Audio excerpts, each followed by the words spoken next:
Okay, so welcome to this breakout group session. We're pleased to have you here with us, both those who are here in person and those who have joined us virtually. I understand we have about 25 people online. And we're really looking forward to having a rich and open exchange of views. This is a space for collective learning, for knowledge exchange and collaboration, and we encourage everyone to actively participate and share experiences, your challenges, and your ideas on how we can work together to enhance the potential for mitigation action. So your input is highly valued and will directly contribute to the outcomes of this event. So this breakout group is discussing waste management, reduction, and prevention. To organize today's breakout, we have the following plan in mind. We're going to open with a short interactive activity for participants. So to start this conversation, we wanted to put a question to you, and this is not only to help kind of tease out some of the ideas you may have, but also to get to know who some of the experts who are at your table are, since I know for many of you, you may be meeting some of the people for the first time. So we would like you to take a few minutes to reflect on what is one particular challenge or promising solution, or maybe even something you heard this morning that the community could rally around or that could be addressed through cooperative action in the area of waste management and prevention. So what is that one particular challenge or promising solution that's top of mind for you that communities could rally around and that could be addressed through cooperative action? We'll allocate about 10 minutes for this discussion. The folks online, I think you'll be allocated also to breakout groups to have a conversation there. Following that, I will request some of you to do a short report back. Tell us a little bit about what you've discussed or what insights you may have come up with. For the virtual participants, the Secretariat will share 2 links in the chat to allow you to form a smaller group. So please click on the link of your choice to join the virtual interactive dialogue. And after that, you'll be brought back into the breakout group. We'd like to preface this discussion by clearly indicating that this activity is not meant to be a summary, nor an attempt to seek consensus, nor to feed into the summary report. This is to get us engaging with each other and prepare us for the discussion we're going to have after the icebreakers. So it's only to support us in having a dialogue around these themes. I don't know if there are any questions before we start. And if not, the 10 minutes starts now. Just discuss in your tables for 10 minutes and we'll probably pick on somebody to give some insights. If you're sitting alone, I see a distinguished colleague from the Seychelles needs company, so please join any group for the conversation. So the 10 minutes start now. The question is on the screen.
I hate to interrupt when I see folks are having very lively conversations, but I think we should get going.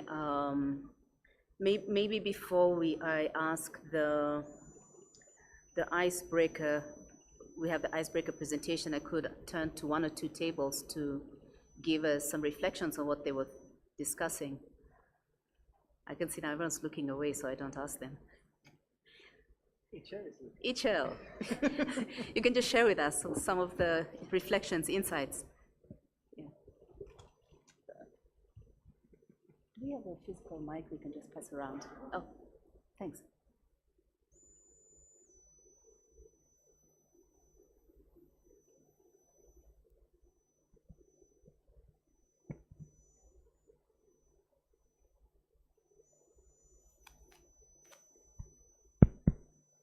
One, two.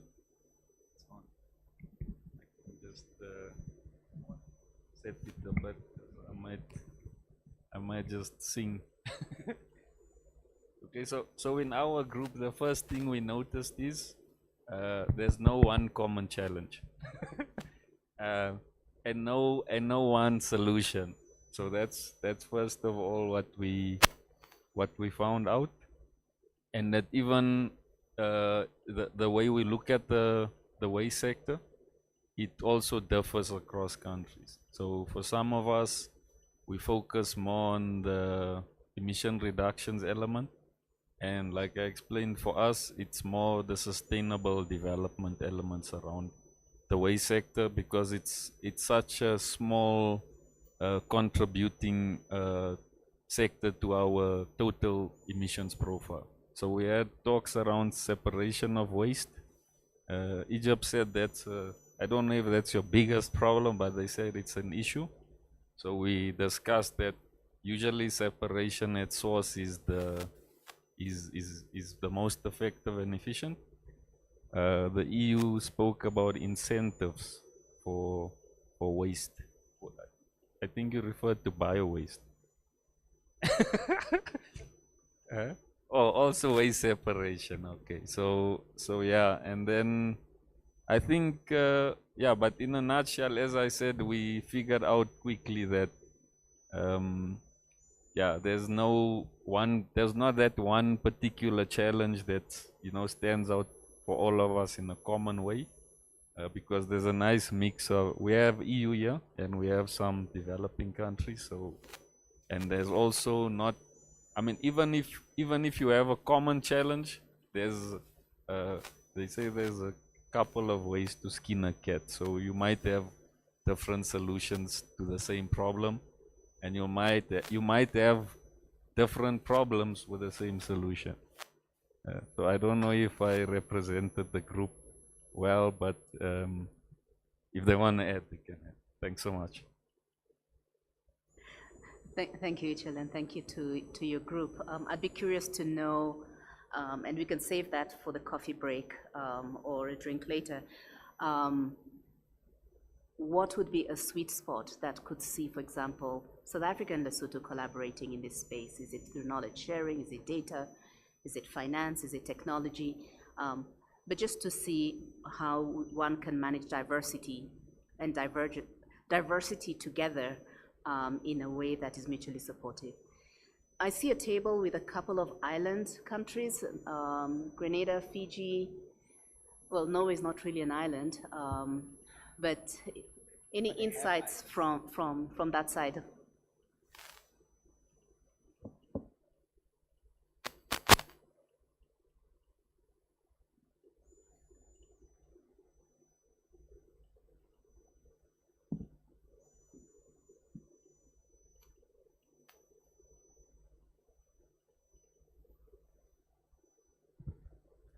Thank you. I have much pleasure to just report back some of the outcome of our discussion. We had a diverse members of our group from Norway, Brazil, Fiji, Grenada. I hope I didn't miss out one. Sierra Leone, I'm sorry for that.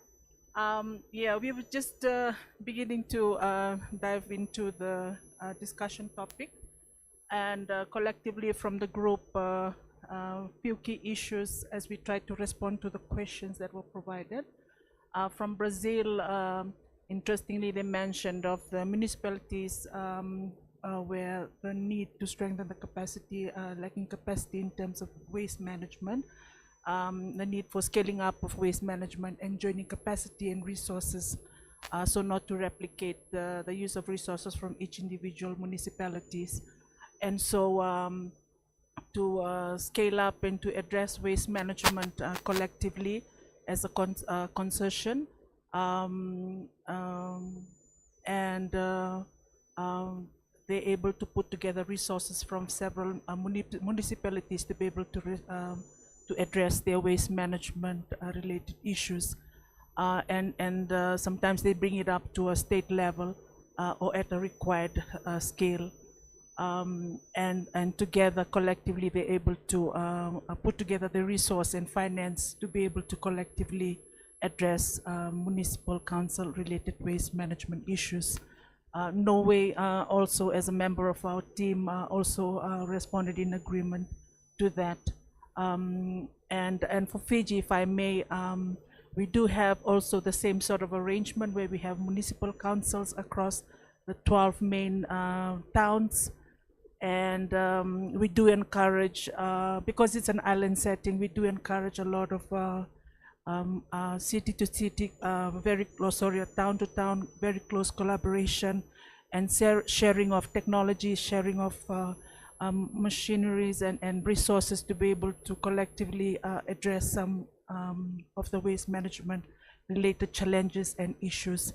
And so we also, as a member of a team in the same table, we sort of agreed to this municipal collaborative approach. And Grenada also alluded to us on the issue around the organics, a lot of organics materials along the road, the abundance of organic material that contribute to organic methane emissions, the need for technical expertise to further understand the organic waste processes, and of course the need for much the resources and finance to address organic waste related challenges and issues. He also mentioned the harness and collective organic waste as compost material to make it marketable, to divert it from ending up in the landfill.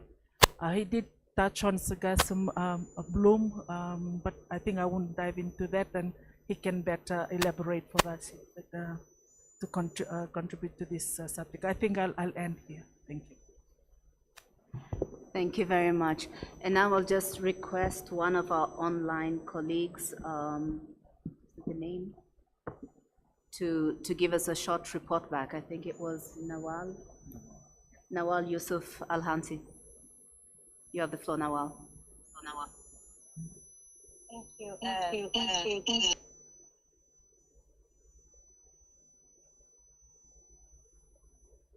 Sorry, we've lost your sound. I think you're muted. I am audible now? Perfect, we can hear you now. Thank you. Thank you. So basically, from my side, I'd like to first thank you, since we take the floor for the first time as United Arab Emirates. For us, this is very important, whereby advanced mitigation efforts achieve a long-term goals for policy agreement and implementation of the outcome of the first GST through the first and next generation of the NDC. For us, tackling the waste management practices bears not only significant potential to advance mitigation effort, but also improve resources efficiency and reduce resources losses, providing wider benefits, terms, livelihoods, and sustainable development. These potential remain untapped. For us in the country, we have several initiatives when it's come to a national level as well as Emirates level to drive emission reduction in waste sector. At federal level, we have established a law whereby integrated waste management accompanied by executive regulation which entitled to foster sustainable waste management practices.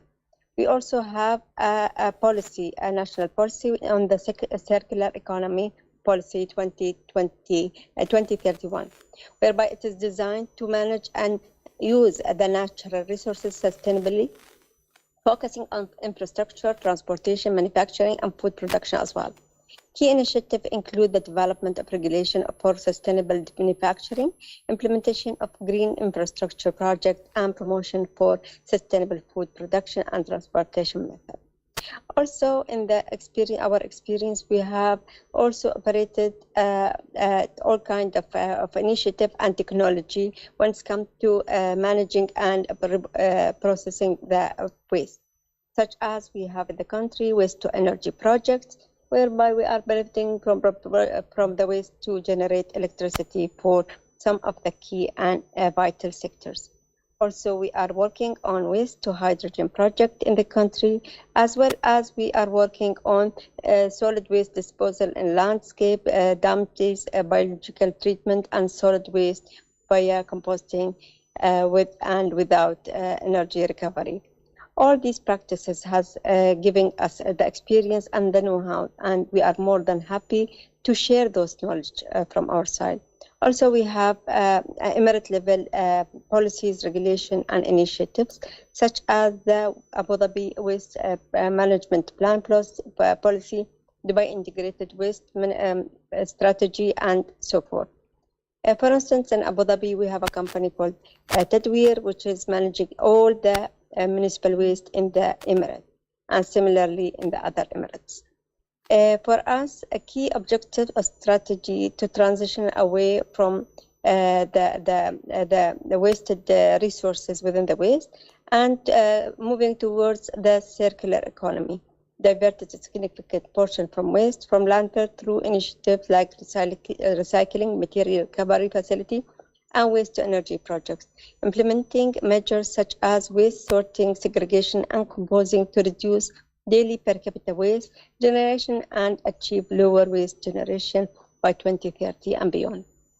Conduct methane recovery from waste disposal activity to reduce methane emission and contribute to overall emission reduction targets. From our side also, we have tackled the behavior of the community, whereby we have a national campaign for the community to reduce their consumption and to reduce their waste in this regard. I'll stop here and I will take the floor later if needed. Thank you. Thank you, Nawal. And apologies, I'd meant to call on the interactive group to summarize, but thank you for your statement, which we have taken note of as part of the broader breakout group. I think we'll proceed with the session now. China, you wanted to raise a question?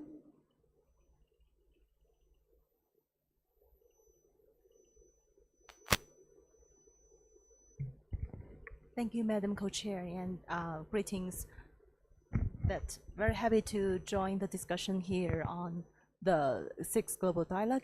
So I just have a question on the mode of work, and I think it's kind of creative format that we experience right now, that to have the internal discussion on the roundtable and have a group report. And so my question would be how these views, especially originally expressed by parties, be captured accurately by co-chair, because, and also, and the second question would be, so after these 10 minutes and the report back, so what's the format, what we are going to take and the mode of work? Because it's kind of different from the previous 5 global dialogues. Thank you. Thanks, China. If you recall, when we met in Panama, we went straight into the breakout groups. We have an icebreaker, and then we would have a discussion. In the feedback we received from parties when we met in Bonn, there was a range of views around some who felt that we had a series of monologues with people just reading statements, some who basically lamented that we had taken away the global, what do you call, World Cafe style of interaction, some who said they would like to have an opportunity to get to know the experts, since many people who are here are not negotiators who meet regularly. These are experts coming from the countries. And so we have been trying to evolve the process to allow one, an opportunity to have this interaction so that you guys also get to know each other. We will then have an icebreaker that helps us frame, respond to the questions that you had seen that we had circulated, and then we'll continue the conversation from there. Now, for these first interactive conversations, these were ideas that we wanted to help start teasing out and get people putting their thinking hat on, so that when we get into the actual dialogue and where people will make statements and make reactions, all of this will be captured. Now, what is really important, as I said at the beginning, is that when summarizing the little table conversations, we cannot take those as official summaries because they're not complete and we'll not be able to get everybody to give every single detail. But everything else, after the icebreaker, we are capturing. We will also be, at least for the virtual participants, they will have an opportunity for those who cannot take the floor to post their interventions on the Miro board that you will all see at the end of the session, not during the session like we did in Panama, so we don't want to distract anybody. But the whole idea is to try and give maximum opportunity for folks to share. And of course, as with everything, we're trying to be responsive to the broad range of comments and feedback we got, which means that we are constantly evolving the process. Now, if we collectively decide we do not like to do it this way, then we need to then agree on how else we want to proceed to facilitate conversations between the participants and the experts who have, traveled to be here or who are also online.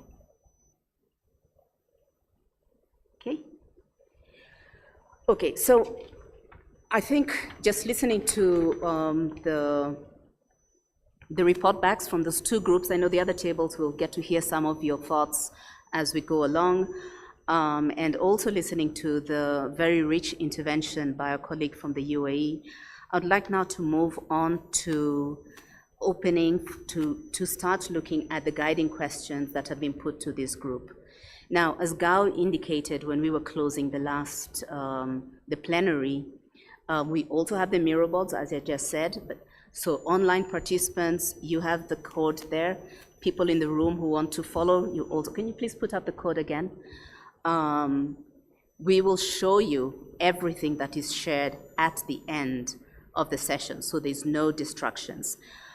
The guiding question to this group is, what are the best practices? Oh, sorry, and for those who may put anything on the Miro board, you need to identify your party or your organization. Any statements that people will put forward that are not identified will not be included.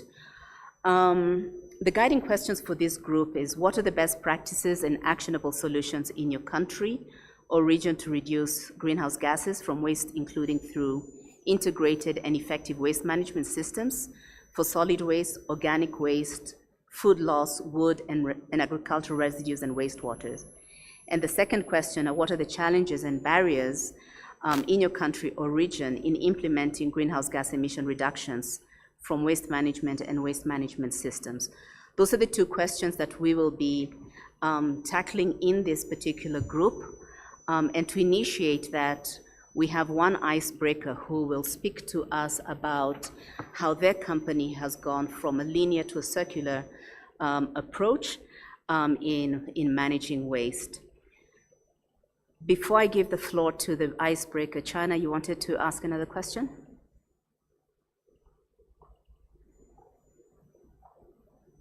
Thank you, Madam Co-Chair. Thanks for giving me the floor again. I also have a question and a concern that on the procedure arrangement. As you already raised about the Miro board, that I think it's not quite open and transparency for us as party-driven manner, that because we didn't, I agree with you that the virtual participants maybe doesn't get a chance to speak. So the in-person participants, we are also losing the chance on hearing the views by them. So our view is it's not quite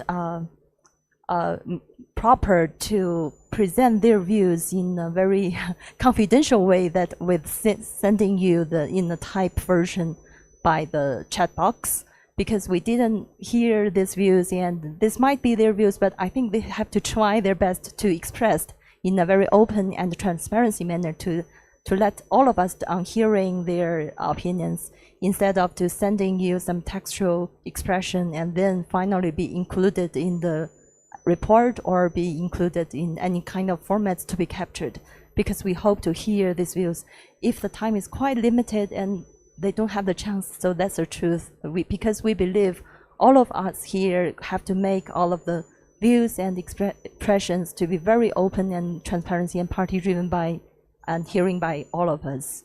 So we strongly suggest that the Mayoral Board might be helpful on capture some messages, but these messages cannot be reflected in the report, since here in-person participants, we didn't get the chance to hear. And also another suggestion is, we appreciate the creative way to make the global dialogue to be very more active and maybe more interactive with each other. But I think it's more suggested to have this arrangement to tell us that there might be some changes comparing with before, instead of to tell us at the last moment when it's already started. Because I noticed some tables, the parties seems a little bit confused on how to start, because I believe all of us have prepared our own experience in a very detailed, very well-organized manner to express our experience and to let the co-chair hearing us.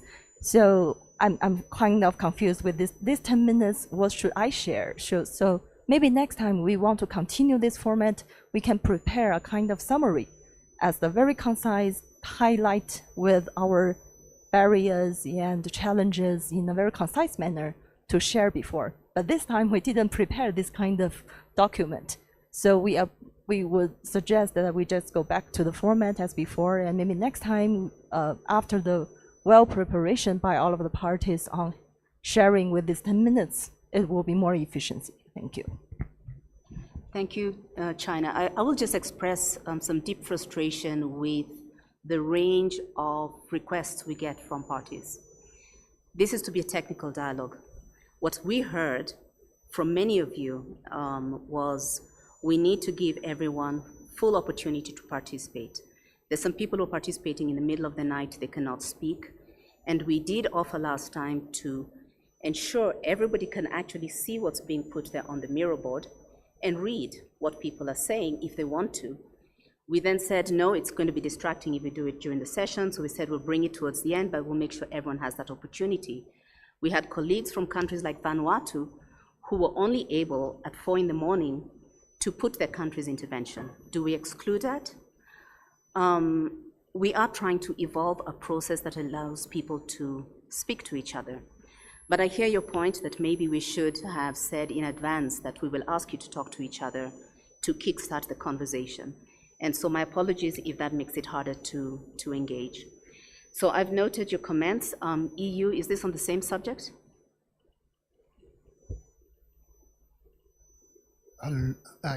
Just very briefly, I think, I mean, we're just on the mirror boards. I think it's quite an effective, so sorry saying if I'm not completely following you here. I think it's quite an effective manner to just collect best practices, challenges, barriers. Also, since we don't know how the process will evolve here and if everybody has time to really bring in their input, I think at least in the mirror boards we have a good opportunity for also colleagues online to just put in everything there. And I mean, as we also have emphasized, I mean, these practices, these best practices are non-punitive, they're non-mandatory, so it's just really a sharing of lessons learned. So I think at least for us it's a good way to share what we've got, what we've prepared, and then let's see what the process here in the room brings. Okay, thank you, EU. Could we please proceed with maybe the icebreaker, since I do know we have the speaker who has been waiting to intervene. We have Jakob Steen, who's the CEO of Bruksspecialisten, which is a waste recycling and waste management company in Sweden that has successfully managed to maintain their revenues despite making significant changes within the business model.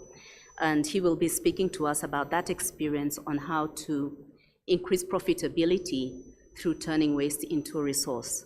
So can we please project Jacob's presentation? Thank you.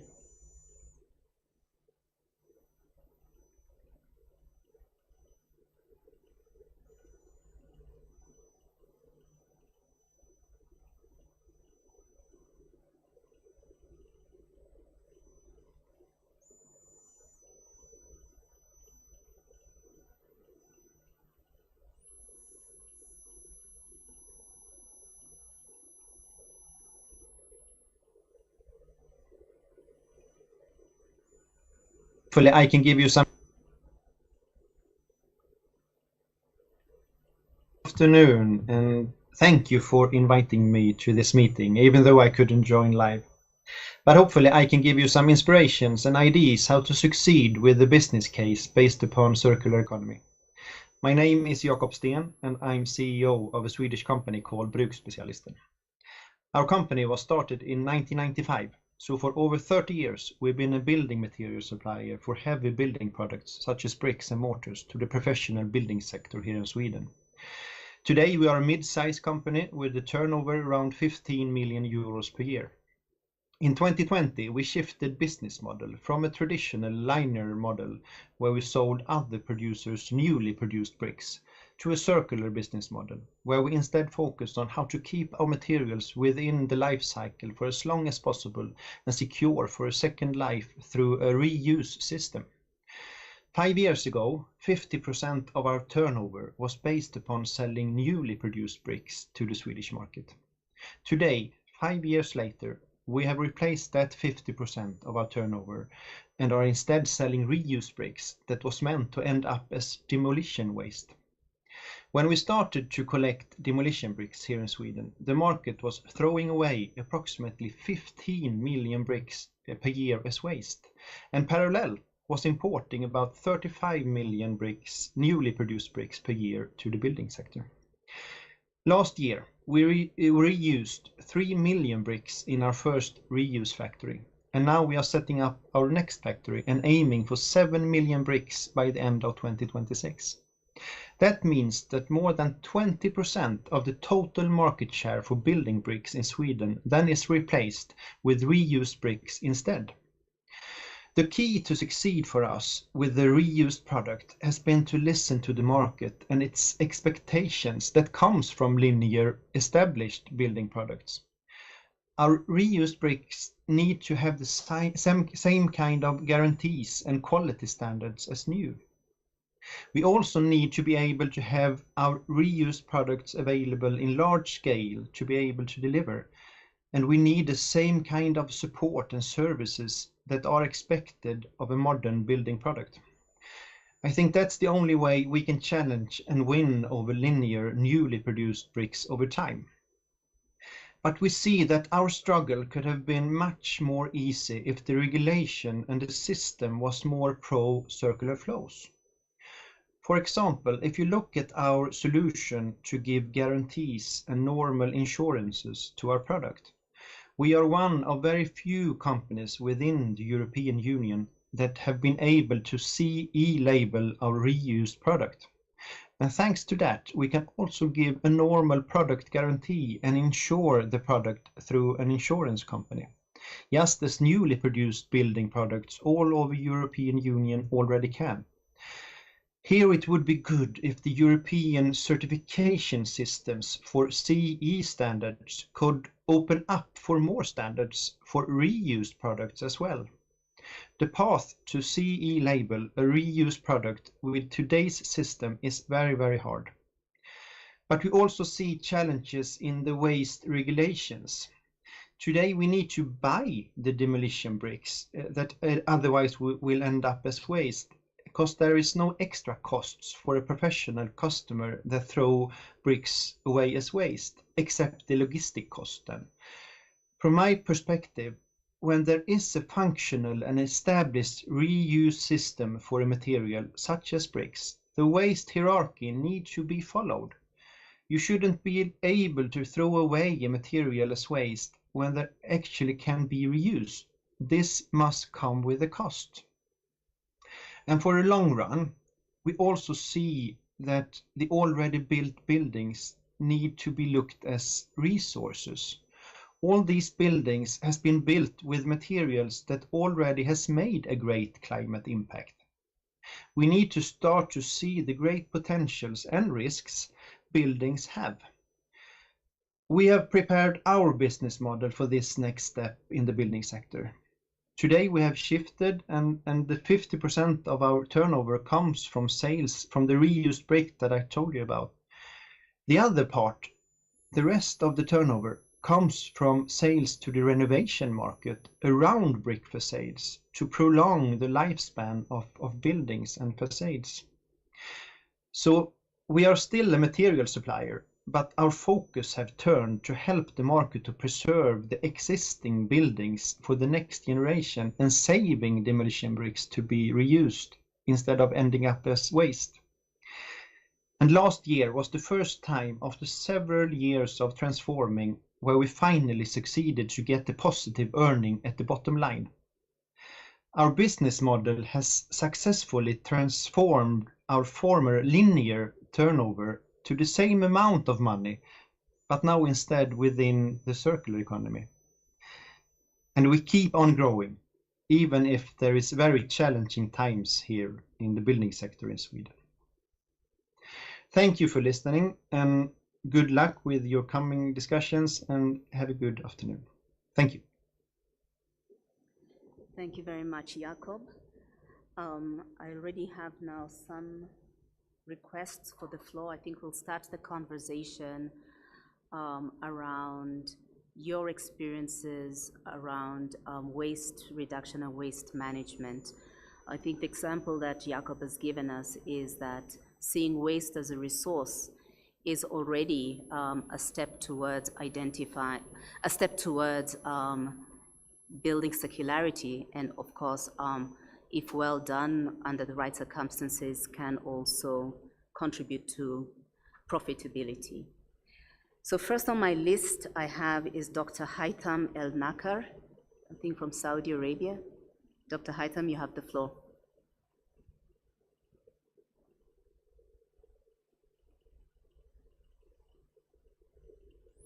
Hello? Hello? Yes, we can Can you hear hear you. me? We can hear you perfectly. Oh, fantastic. Thank you very much for giving me the floor this time. So I'm Dr. Haitham Nakar from King Fahd University of Petroleum and Minerals in Saudi Arabia. I serve here as an assistant professor, and I have expertise in wastewater treatment. And this is where I want to focus actually, because while solid waste often dominates the discussion here in this dialogue since the start, wastewater is also a major source of methane and nitrous oxide. In our region, actually, and in the whole global south, many plants still rely on open lagoons or actually energy-intensive aeration systems for the wastewater treatment plants, which means actually high emissions and high operating costs. So we are seeing actually that simple steps can make a real difference. From a technical point of view, for example, adjusting the aeration controls to cut power use, the covering of lagoons to capture the biogas and using it for heat and electricity, and even actually co-digesting the food waste with the sludge that results from the wastewater treatment plant operations. And this actually posts energy recovery and also diverts organics away from the landfills. Also, to understand the full benefits, in our research here at the university in collaboration with wastewater treatment plants and other entities, we are using life cycle assessments to look beyond the plant boundary, and also we utilize machine learning tools. So we can now predict energy demand and nitrous oxide emissions in real time, helping operators fine-tune the performance. So enough with the technicalities. So the challenge actually is not about knowing the solutions. It is, in fact, about scaling them.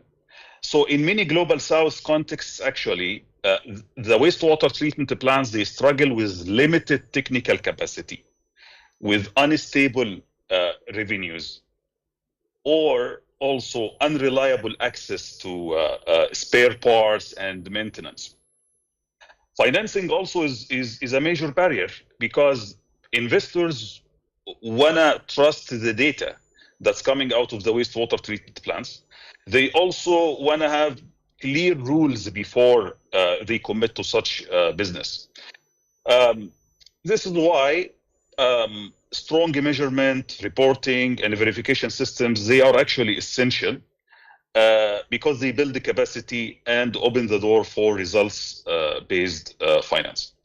One more thing before I close.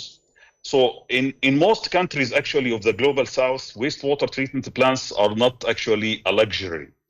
They are a public health necessity. So within the circular carbon economy, we must work on all four pillars: the reduce, reuse, recycle, and remove.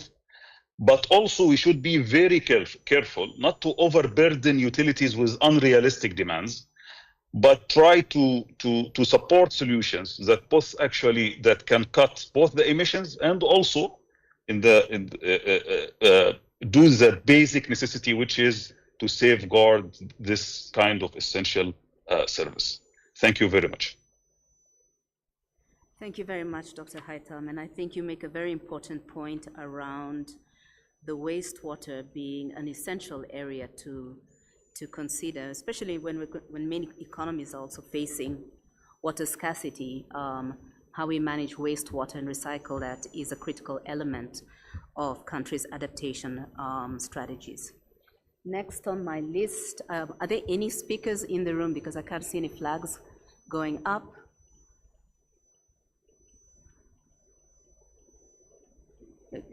Okay, I will take one in the room and then I'll go back online. European Union. Hello. Yeah. Thanks for giving me the floor. It's just speaking about waste prevention. I think one important aspect is also to talk about food waste, because when we look specifically into the European Union, waste itself as a sector is not a huge sector in terms of share in GHG emissions. But when we look at food waste, it's a completely different picture. So food loss and waste are estimated to account for around 8 to 10% globally in GHG emissions. And they also contribute to substantial biodiversity loss.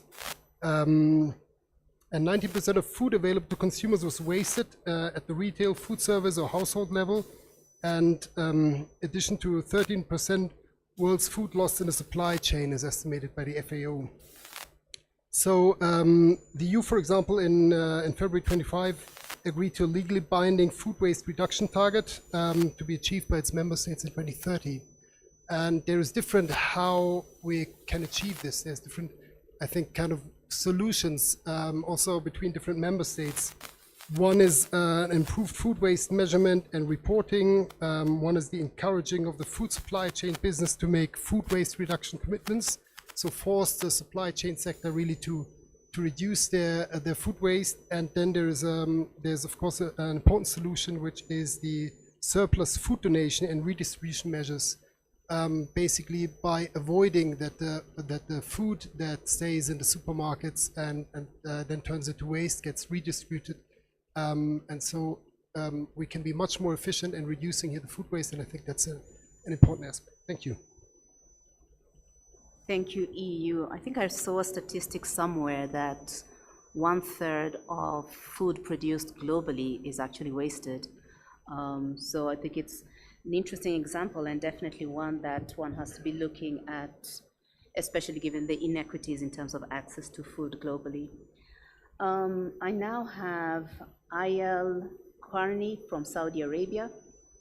If we were to give marks for delegations that have been very active, I must say I really commend the Saudi delegation for the range of experts participating. Ayel, you have the floor. Thank you very much for your kind words, and it's really a pleasure to participate in these dialogues, and to learn from others' expertise.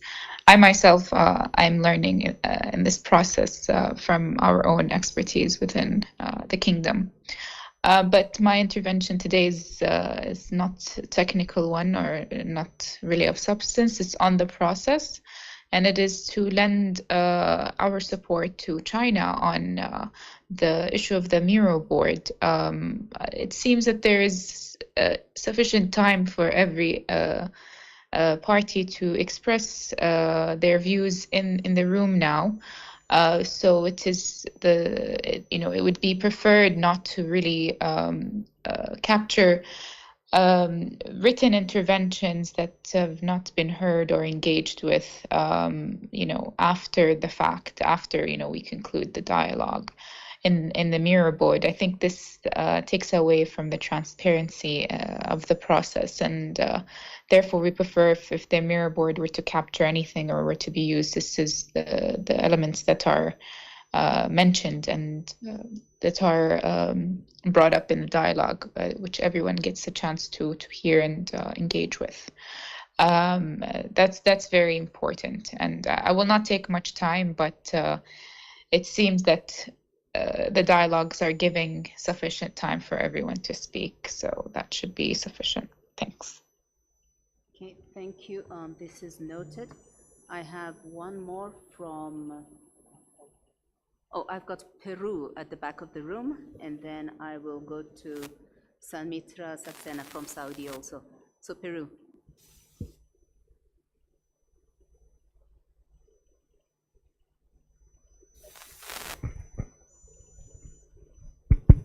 Hello? Yes? Okay.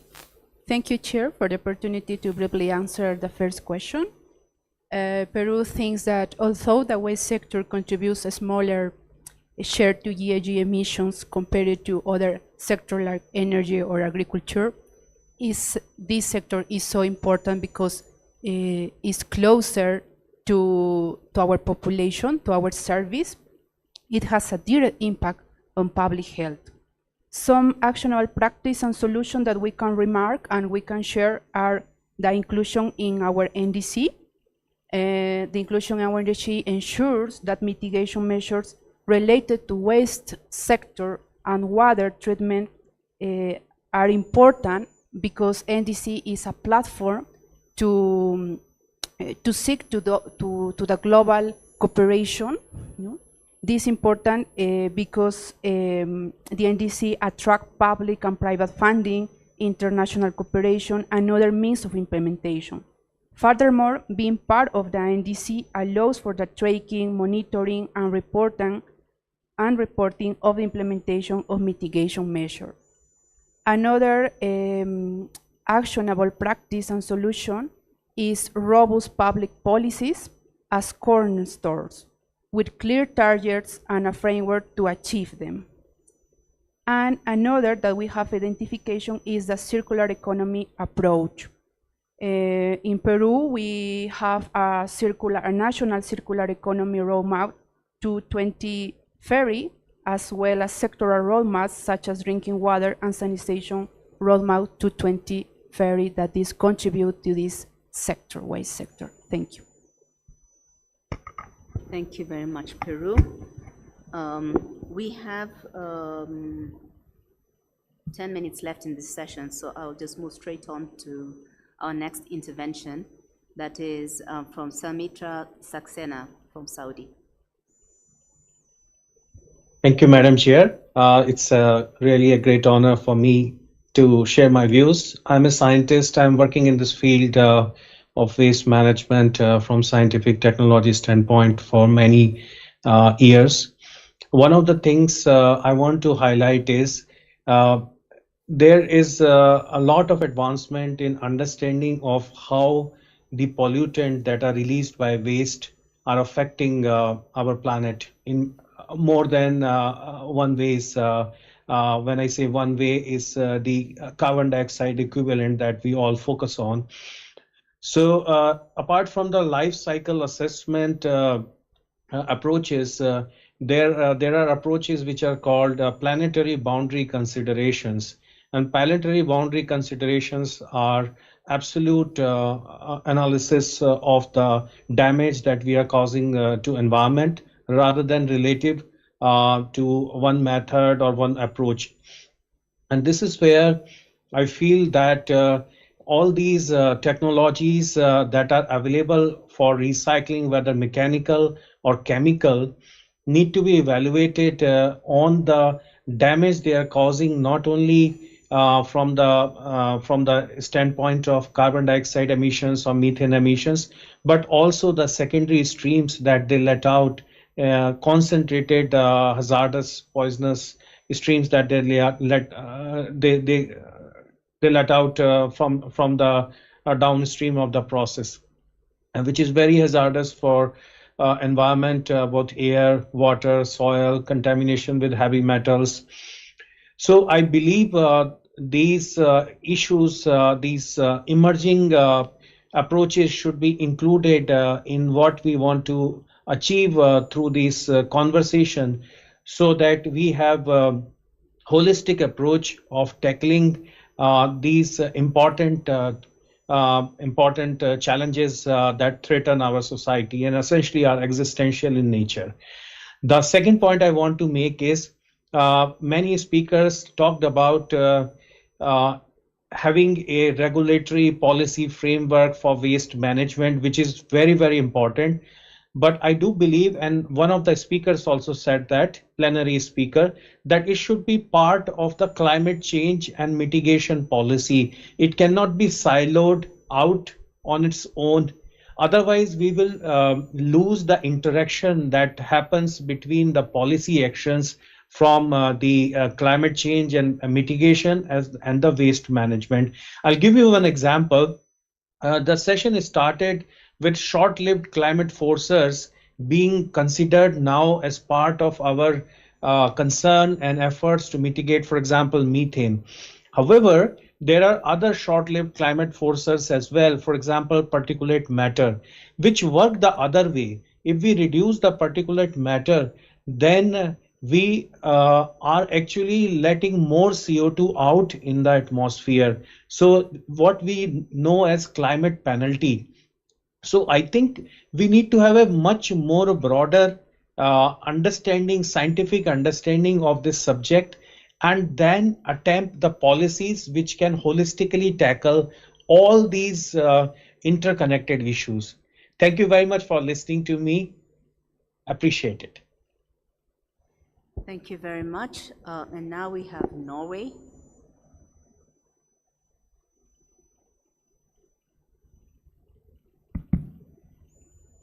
Okay, thank you very much, and thank you for the possibility to speak. First, I would like to echo what I've been, at least what I heard for some of the main takeaways from these discussions, that mitigation emissions from waste, but also through circular approaches, are key for limiting climate change and our common effort to follow up the global stocktake.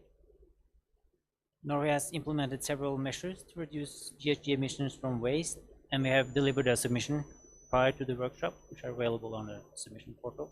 But I will reiterate some of the core elements. But first, I would like to echo the need for economy-wide approaches that works across the whole economy and improve resource uses, such as carbon pricing and policies based on pollution pays principle. In addition, more tailored solutions and policies should support these, and some of them have I already heard being discussed earlier, but they do consist of efforts such as prohibition of biodegradable waste, landfilling, capturing and clearing of landfill gases, legislation that mandates separate collection of different waste types, and extended producer responsibility. But it could also include new technology and value chain solutions, and one example mentioned in our submission is a waste incineration plant in Oslo that is part of the Longship project, established a full value chain for carbon capture and storage. Okay, thank you very much, Norway. I now have Dili Teo from Singapore. Hi. Yes. So yes, just from Singapore here. Sorry, my camera is a bit wonky. So I just wanted to say that as an online participant, the Miro board has been quite helpful to follow. And I myself am not a waste management expert, but I have colleagues in the room who are, and we've been adding to that Miro board. And we wanted to share about Singapore's approach. So we have embraced a shift towards a circular economy to reduce emissions, maximize resource efficiency, and also conserve our finite landfill space. So a circular economy approach is almost like a natural solution for us as a resource-constrained small island city-state. And we recognize that the strategies require looking at the entire waste value chain. So we have things in place such as our Resource Sustainability Act and extended producer responsibility schemes in place. And our waste management system and its facilities are designed with circularity and decarbonization in mind.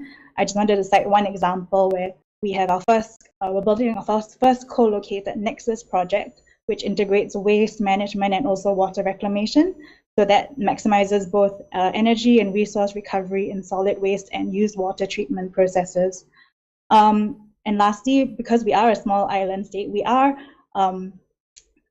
do have strategies in place to support the circular economy domestically, but we also recognize the potential of international cooperation in this space to leverage cross-border resource flows to harness even greater economies of scale to develop a global circular economy. But we recognize that we must find ways to do this in an environmentally sound manner and in line with prevailing international obligations. Thank you. Very much, Singapore. I public.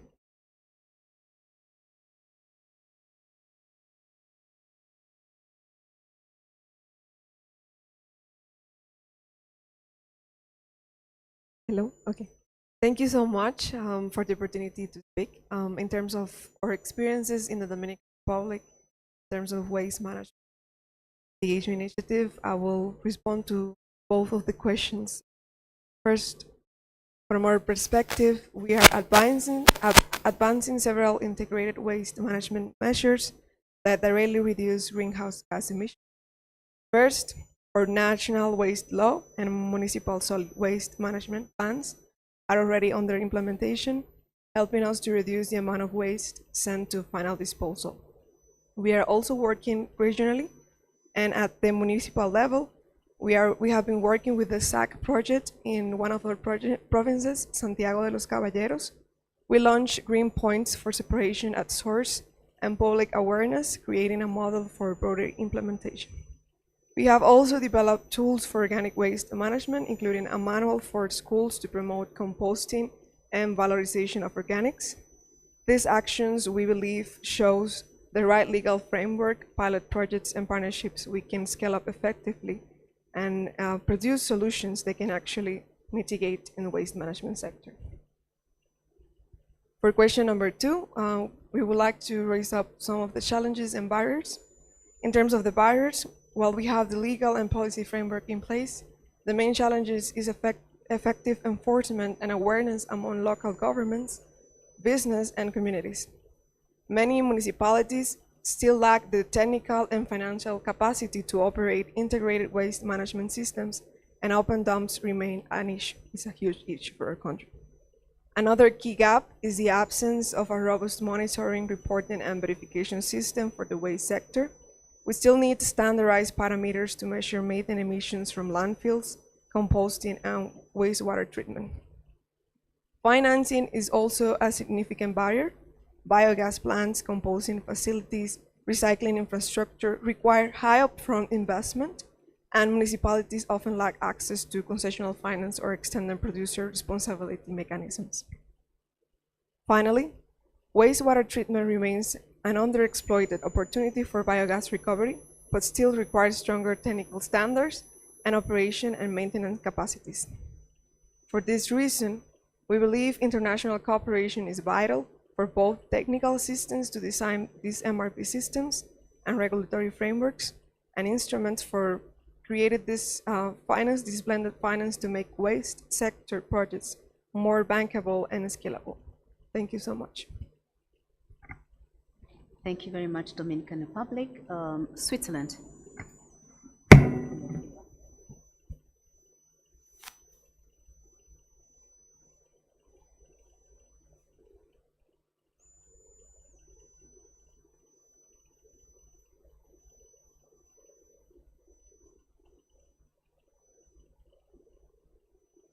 very much.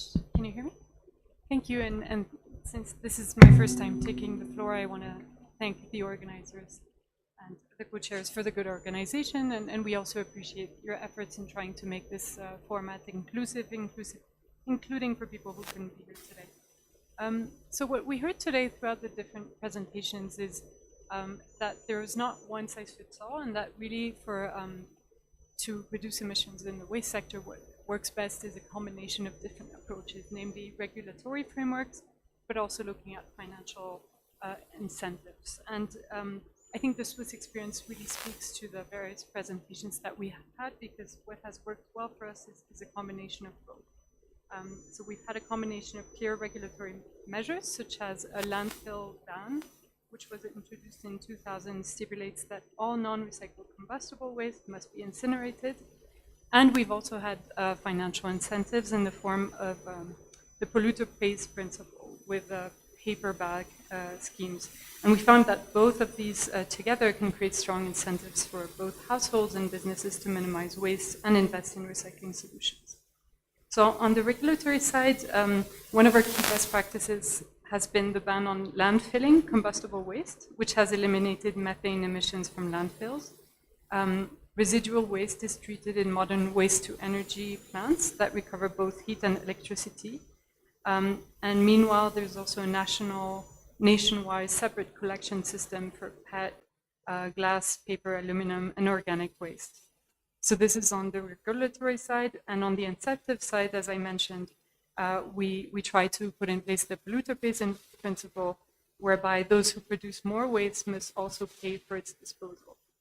About 95% of the Swiss population finance their waste disposal entirely or partially through volume-based charges, and the remaining 5% through taxes or a flat rate fee.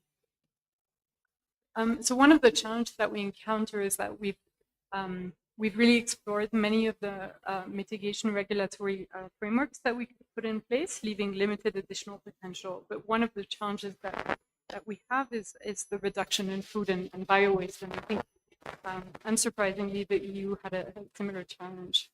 Households still discard nearly 1 million tons of edible food each year. And therefore, Switzerland has implemented a national action plan against food waste in 2022, and we have an aim to have avoidable food losses by 2030 compared to 2017. And in our NDC, we've inscribed this goal to have food waste, but also to reduce emission reductions linked to food loss by 25% by 2030 compared to 2020. So we've also made that link with our NDC. In terms of addressing food waste, one thing that we found to work well is launching voluntary agreements with retailers and the hospitality sector, which has achieved a 23% per capita reduction between 2017 and 2022. And we believe that these measures, combined with ongoing innovation in wastewater treatment and biogas recovery from organic residues, will make the waste sector contributing overall. Thank you. And perhaps one last point, and I think the colleague from Singapore was also alluding to this, we're really looking forward to reflecting about avenues for international cooperation, also with regards to sustainable consumption and production, because our experience has also been in the context of food waste that you need to look at the entire value chain. Thank you very much, Switzerland. I have a pretty long list and we are way over time, but I will just read out the list and then I will close it after the last party that I have here.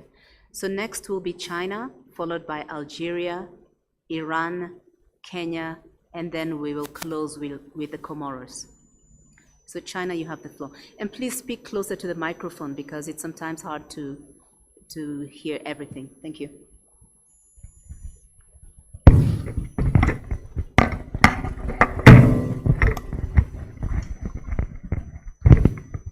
Thank you, Madam Co-Chair.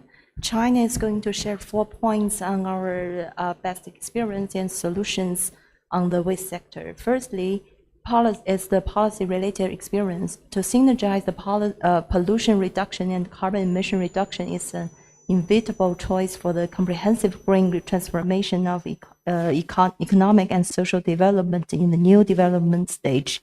So in June 2022, the Ministry of Ecology and Environment of China and 6 other departments have jointly issued the implementation plan for synergizing pollution reduction and carbon reduction, which is important component for the 1+N policy system for peaking carbon emission and achieving the carbon neutrality.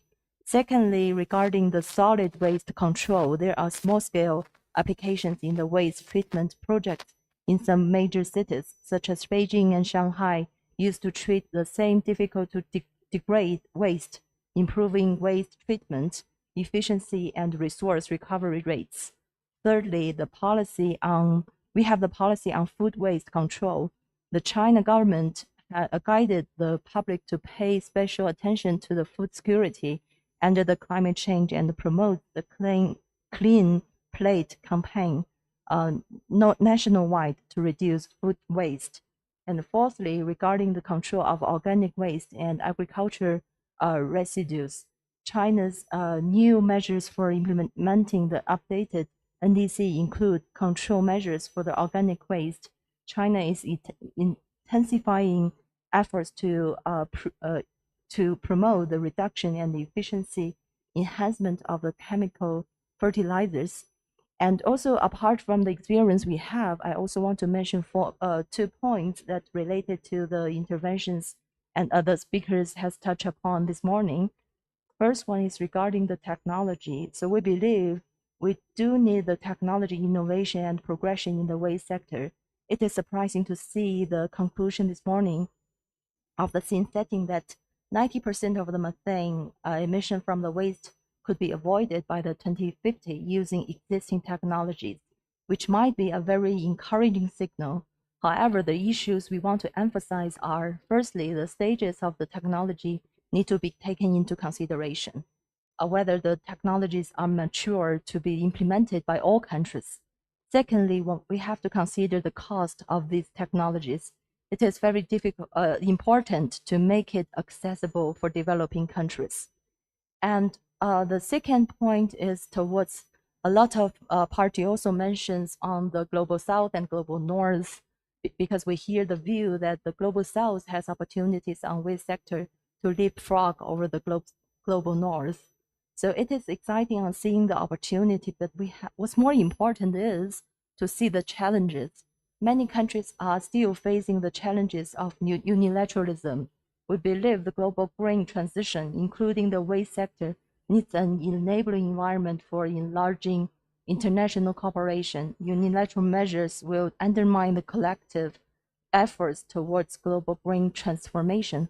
So we look forward to see a very inclusive and friendly enabling environment for enlarging the international cooperation. Thank you. Thank you, China. Algeria.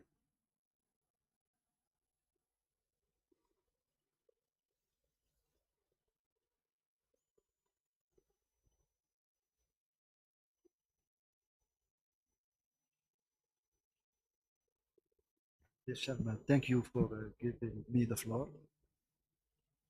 Closer? Yeah, okay. So thank you for giving me the floor. Regarding the question, what are the best practice actionable in our country, for instance, in Algeria, to deploy circular economy and also to improve resource waste management? We think that the first step is to implement a legal and the regularity for framework, a solid one. So Algeria has enacted the new law this year on waste management, which emphasizes a clear hierarchy of waste management to reduce GHG emission and improve resource efficiency.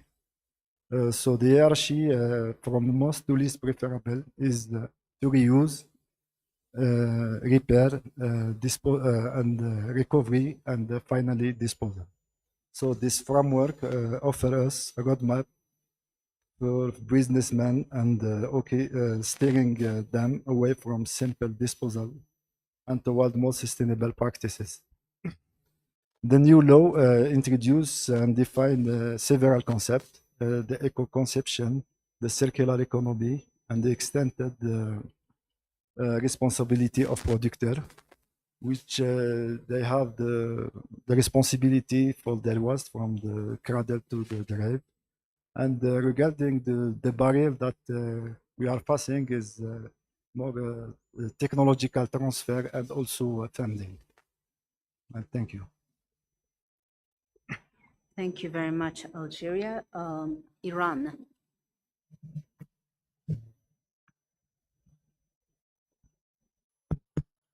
Thank you. Thank you, Madam Chair. Since it is the first time I'm taking the floor, I would like to appreciate the host country Ethiopia for its hospitality, as well as Secretariat for organizing this event. I have some points to raise very briefly. First, I would like to echo what our colleague from China and Saudi Arabia said about the process of proceeding of this meeting, which fortunately met.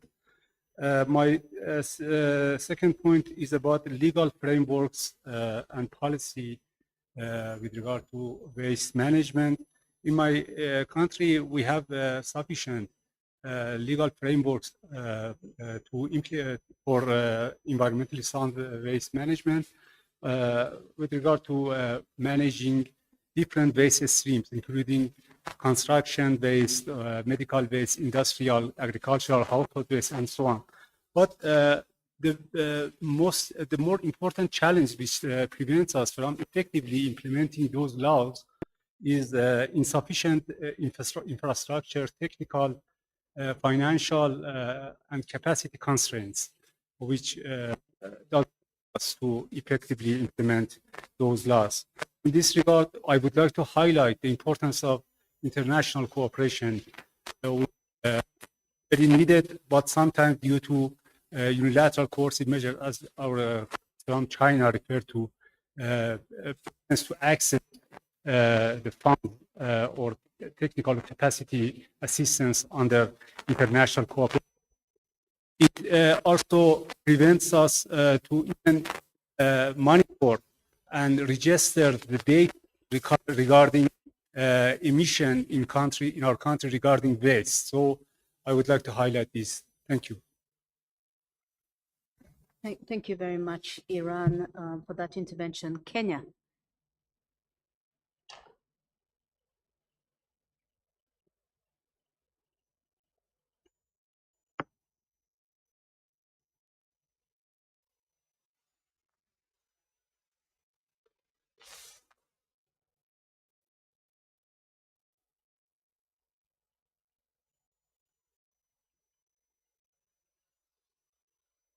Yeah, please speak closer to the mic. Thank you.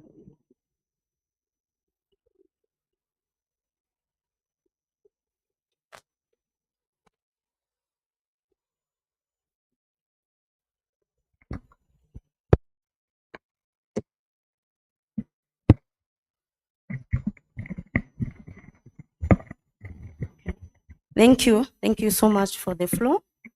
I'm going to report on Kenya best practice and actionable solution.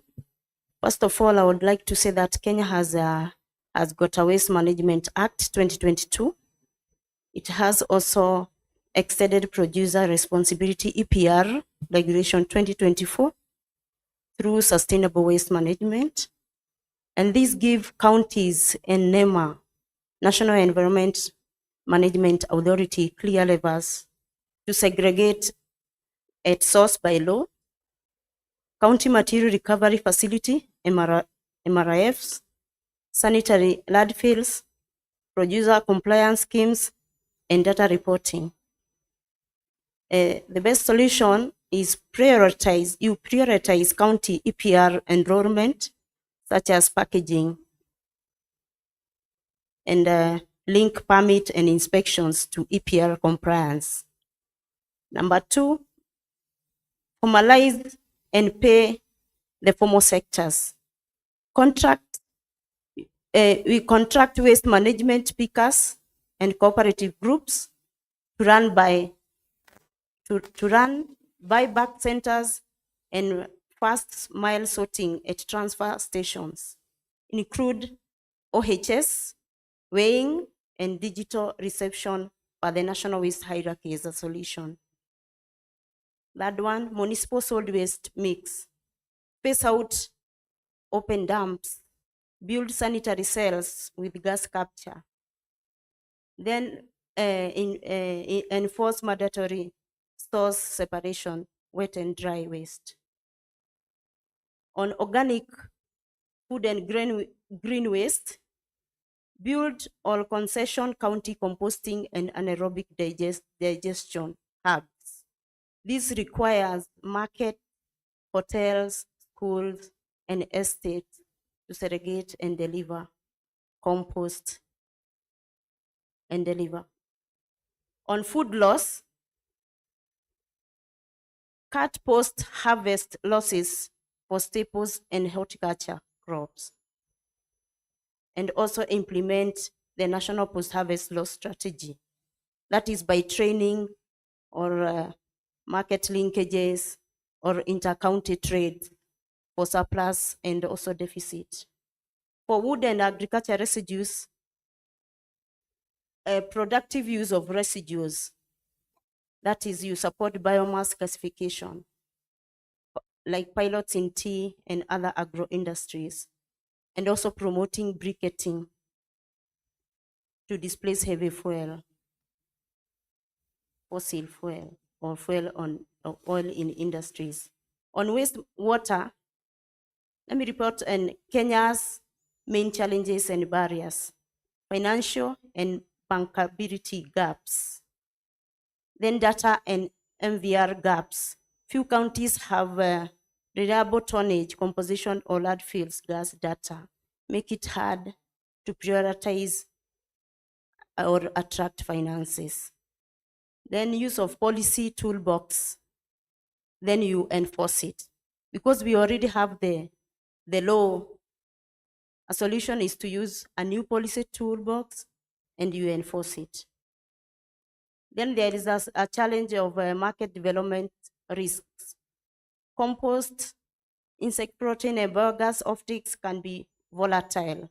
Utilities and industries may hesitate without stable quality specifications and purchase agreement. Another last one, food loss complexity. Reducing upstream losses demand coordination across farmers, traders, transporters, and cold chain providers. Recent analysis showed that large crop specification loss rates that need tailored solutions and financing. Thank you very much. Thank you very much, Kenya. The Comoros.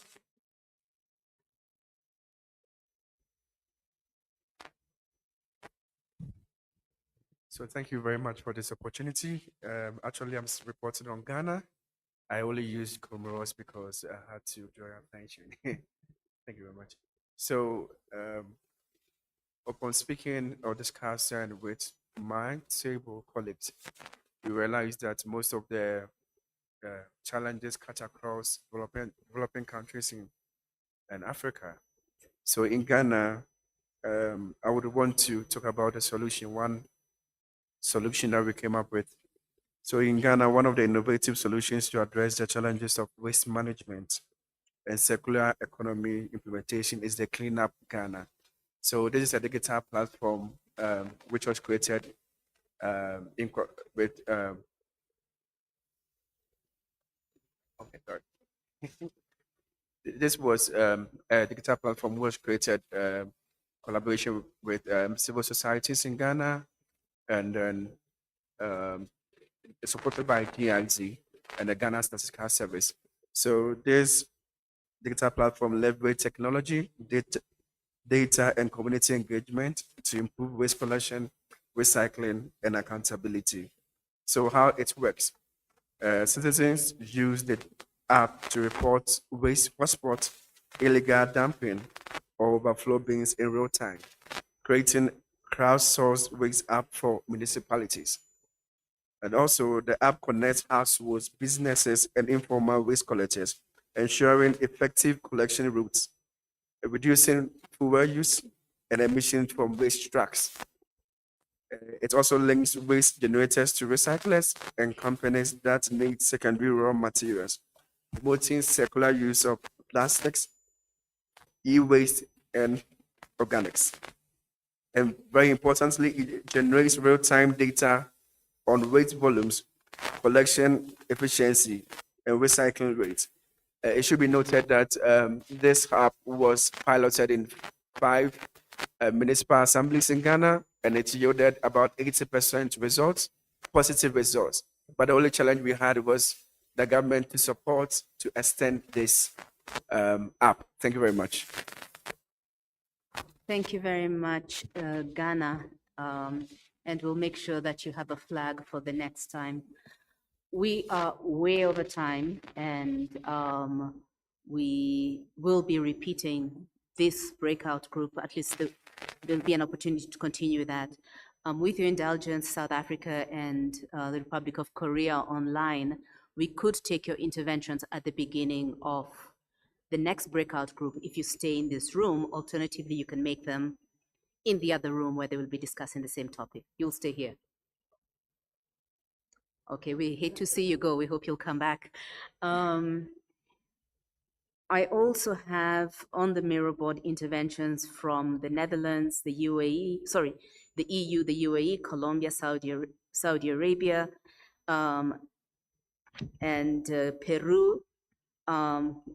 But we don't have time to show it. So what we're going to be doing is the full recording of this meeting. As you can see, it has been recorded. Together with the mirror board will be available on the website.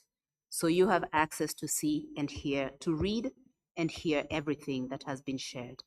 But we will not be projecting it at this point. We'll take a break now. We have 11 minutes for coffee. If there's coffee left out there, I hope we do have some. We'll resume at 10 to 5 so that we can go until in this very room to talk about circularity approaches. And we will go on until 6:05. We do not want to keep you guys past 6 o'clock. I know many of you are suffering from jet lag, and we also don't want to encroach into your private time. So see you in 11 minutes. And thank you all for the very lively participation. Okay.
We have until 6:05, which gives us just about 55 minutes for this session. Um,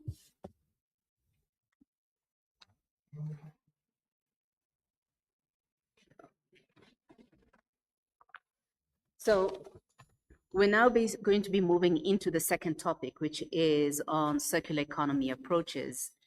And given that we are highly constrained with time, we will not have interactive conversation as we had at the beginning of the last session. What we will do now is I will open for our icebreaker presentation. Following his presentation, I will give the floor first to South Africa, 10 seconds to intervene, followed by Ichel. I said I'll give you 10 seconds to make your intervention.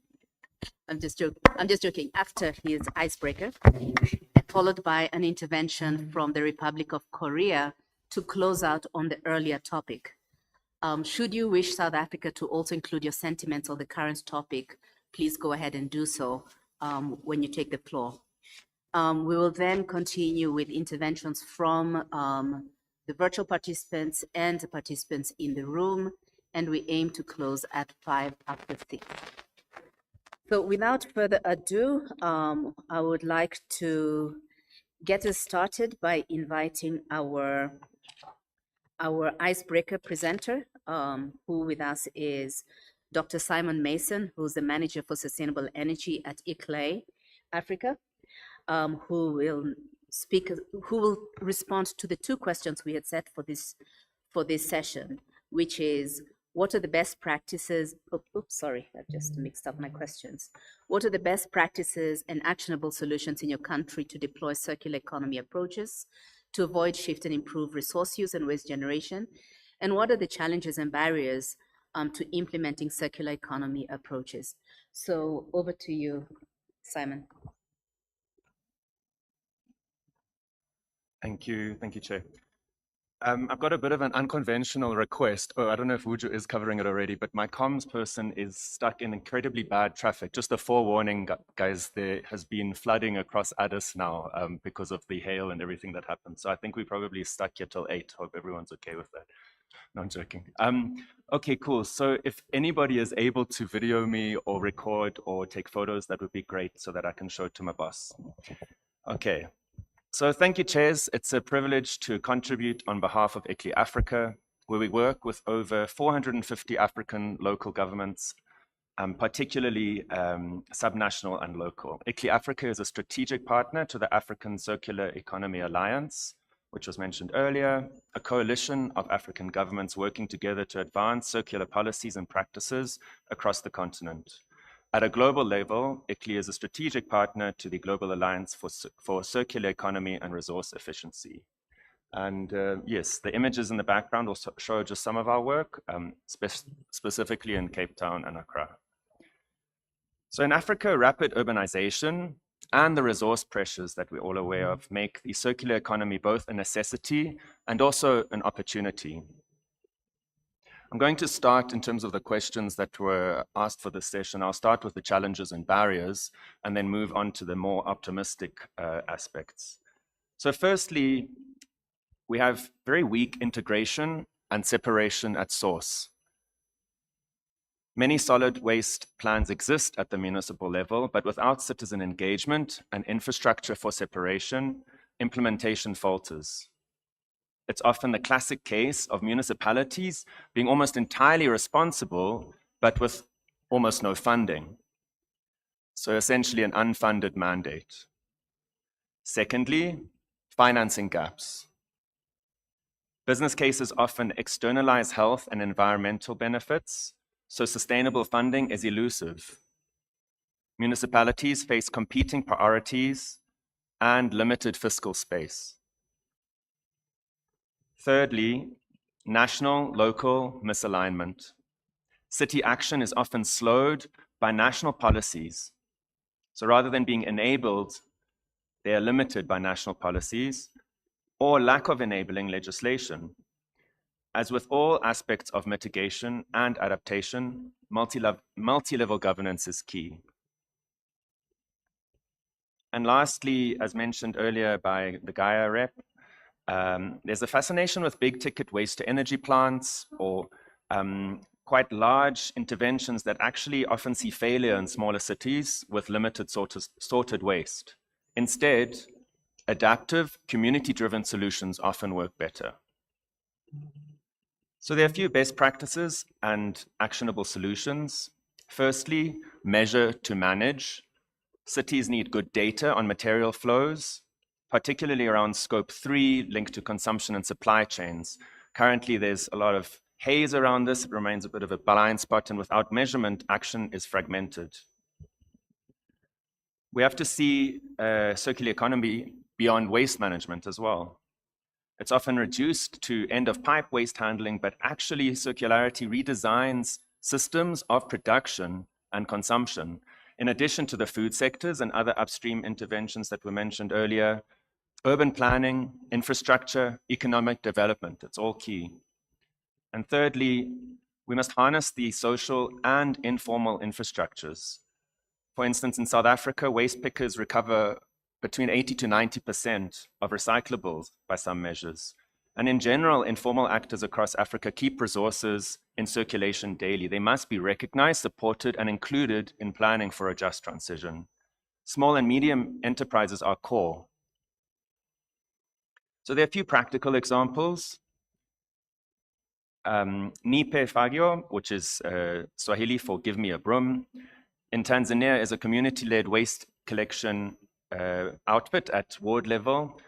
And so they have transfer stations at ward level that have reduced collectively. No, thanks, Madam Co-Chair, and thanks for the opportunity to provide some reflections and an intervention from South Africa's perspective. Maybe just to start off, I'd like to emphasize that throughout the day we've heard that waste management, there's no one size fits all. Therefore, we see that waste management varies across developed and developing countries, across regions, and even jurisdictions at a subnational level. This is in terms of challenges, barriers, and national prerogatives and objectives. Therefore, waste management requires bottom-up solutions. Maybe just to refer to South Africa's case, to my country's case, in my country we have a comprehensive and holistic national waste management strategy, and this is legislated and this is a legislative requirement by our National Environmental Management Waste Act.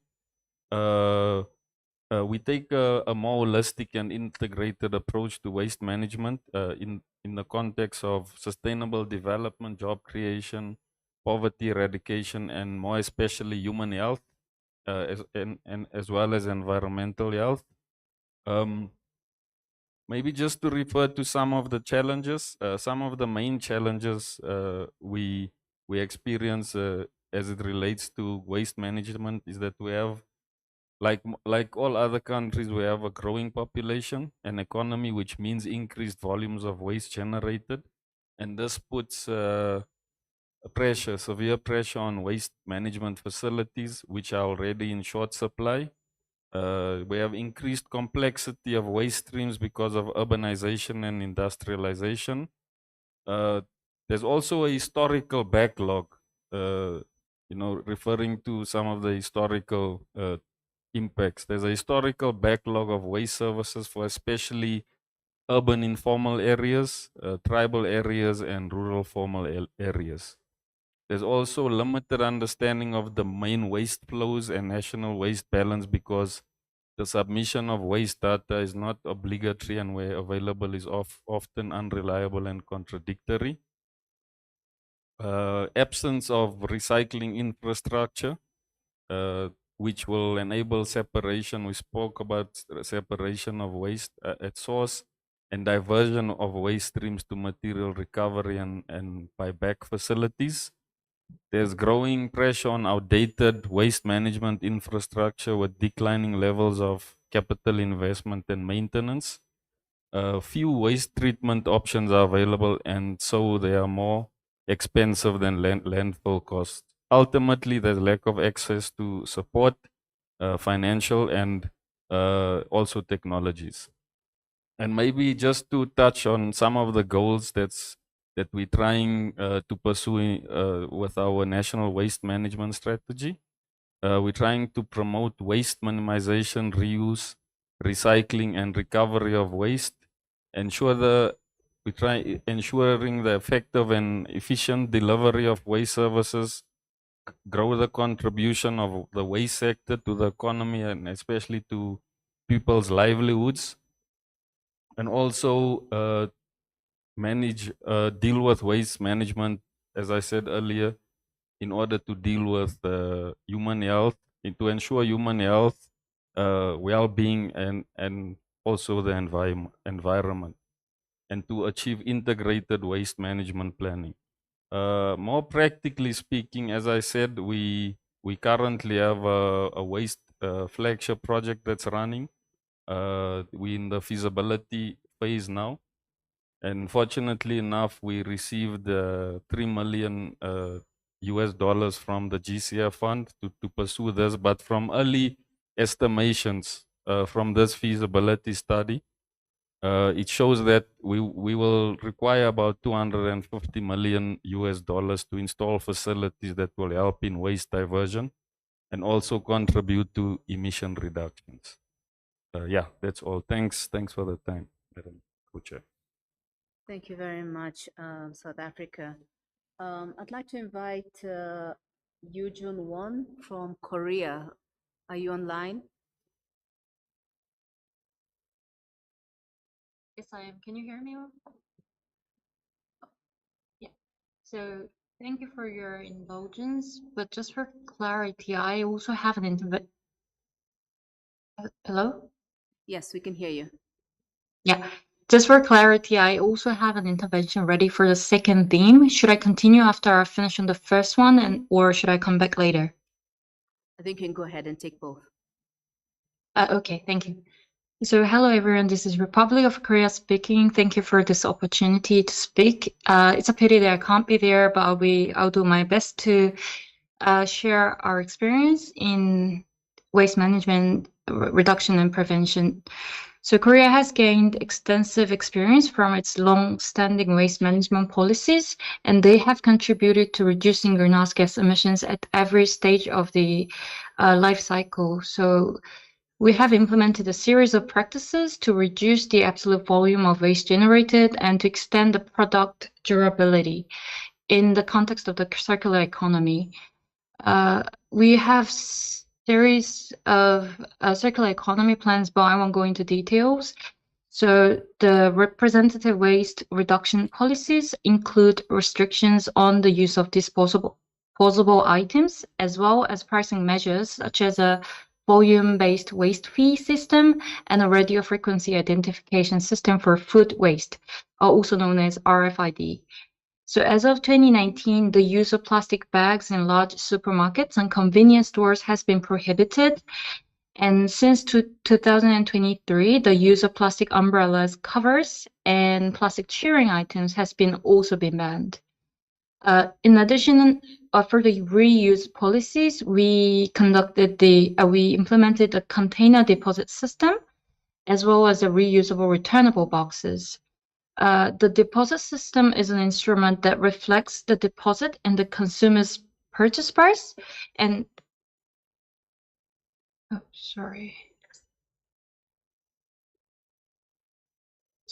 Yep, I'll continue. And the deposit system also imposes a resource recycling deposit on producers as well. So the overall recovery rate in 2023 has reached 97% as a result. From a production perspective, we are actively implementing policies targeting producers to prevent the discharge of the substantial waste. generated from them, and Korea has successfully established a solid foundation for enhancing circularity from the designing stage. So we have two examples here. So since 2018, Korea has been evaluating the circulating products through its product circularity assessment system. So it examines factors such as materials, manufacturing methods, and carbon emissions. Based on the findings, recommendations are made to the manufacturers. And the Ministry of Environment has been working in close collaboration with the industrial stakeholders, and they wanted the transition from colored to clear PET bottles. And accordingly, the market share of the colored PET plastic bottles has decreased to 0% last year. So this has had the dual benefits of preventing the waste generation and improving the quality efficiency of recycling. In 2019, this is a second example. So the recyclability grading system, it was introduced and legislated for packaging materials. So it assigns 4 grades based on the detailed criteria, and Korea utilizes these grades for adopting a modulated fee approach for the EPR scheme. So this is a prime example of how incentives are integrated into the EPR scheme. So we have other examples for this first theme, but I will stop here. And for the second theme on the circular economy approaches, we want to focus more on the recycling and the circular use of the resources for higher efficiency. So maximizing the closed loop recycling is actually integral to the functioning of a circular economy. So in this regard, we have endeavored with various effective recycling policies, and we have built a sophisticated system for the waste disposal, collection, sorting, and treatment. We experienced the increase of the recyclable waste due to the spread of the digital consumption since COVID. So the modernization of public sorting facilities in Korea is underway. So state-of-art technologies are being installed to enable the more rapid sorting of recyclable waste, and Korea is decisively raising this modernization rate with a target of 63% by 2026 from 10% in 2021. Another example is that Korea has operated since 2003 the extended EPR scheme. As all of you are not familiar with this, I won't go into detail on how the system works, but Korea's EPR scheme builds on the pre-existing deposit system, which has been in place since 1992. So it is clear that Korea has a wealth of expertise through its extensive experience of these systems. And building on this expertise, from January next year, the scope of the EPR scheme will expand from current 50 types of large and medium-sized appliances to all electrical and electronic products, including the small-sized items. This will yield environmental and economic benefits, including the acquisition of high-value minerals, which we currently import heavily. Lastly, Korea has established a range of quantitative indicators to track the progress of recycling policies as well as greenhouse gas reduction measures in the waste sector. So the key indicators include recycling rates by waste type, so that'll be household, industrial, construction, organic, and another is the recycling rates by the EPR covered packaging materials, paper, glass, metal, plastic. So we have been annually reviewing these indicators, and the recycling rate for the EPR packaging materials have actually been consistently exceeding the 80%, the target level. So this means that our EPR has been working successfully. So again, we have many examples, but due to the time limit, I will stop here, and thank you for listening. I look forward to listening to other cases as well. Thank you. Thank you very much for both those interventions. I'll now give the floor to Armenia, and thank you for your patience in bearing with us in moving your intervention to this session. Armenia, you have the floor.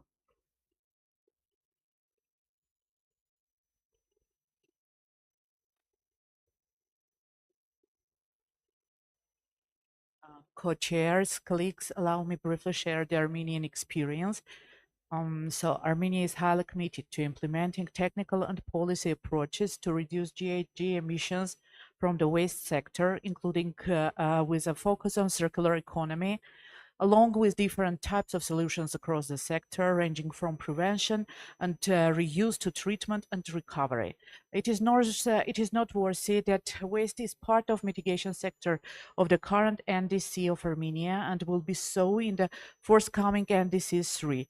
To date, various measures are implemented to support the mitigation efforts in the sector and sustainable development. Let me list a few. Just a month ago, the first central landfill in the country was launched through loan financing from EBRD and a grant from EU. The central landfill was built in the Hrazdan community of the Kotak region. The recovery of landfill gas from the new landfill will ensure tangible reduction of GHG emissions.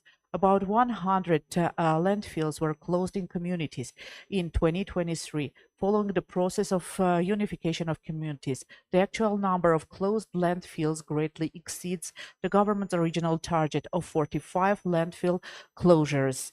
The government also implements landfill improvements. To this end, the minimum standards for the operation, improvement and closure of existing and operating landfills were established by the government in 2024. In accordance with those standards, the operation of existing landfills has been improved in a number of communities, including in the communities with high urbanization, which raises climate risk for the already vulnerable communities. In February this year, the government adopted a new waste management system strategy, which is for the 2025 till 2032 implementation period. The strategy envisages the implementation of measures and investment programs for the development of an integrated and sustainable waste collection system in all settlements of the country. To implement and invest programs envisaged by the strategy, the government actively exploring different financing options, both public and private. I would like also to highlight that in June, the government approved the green taxonomy, which has developed with the support of World Bank. The approval of the green taxonomy is an important step for the deployment of the classification system of green, transitional and enabling programs and types of activities in the Republic of Armenia. Along with other NDC sectors, the taxonomy prioritizes investments with mitigation co-benefits in the waste sector, including through circular economy approaches. Last but not least, recently the Ministry of Environment resecured resources from the GCF readiness program to address regularity and capacity gaps pertaining to sustainable management of e-waste generation from the growing number of electric vehicles and capacity of solar energy. The program aims to establish an enabling investment framework for sustainable climate action in the energy and transport sectors, two critical sectors of NDC. Thank you. Wishing all productive discussions. Thank you very much. European Union.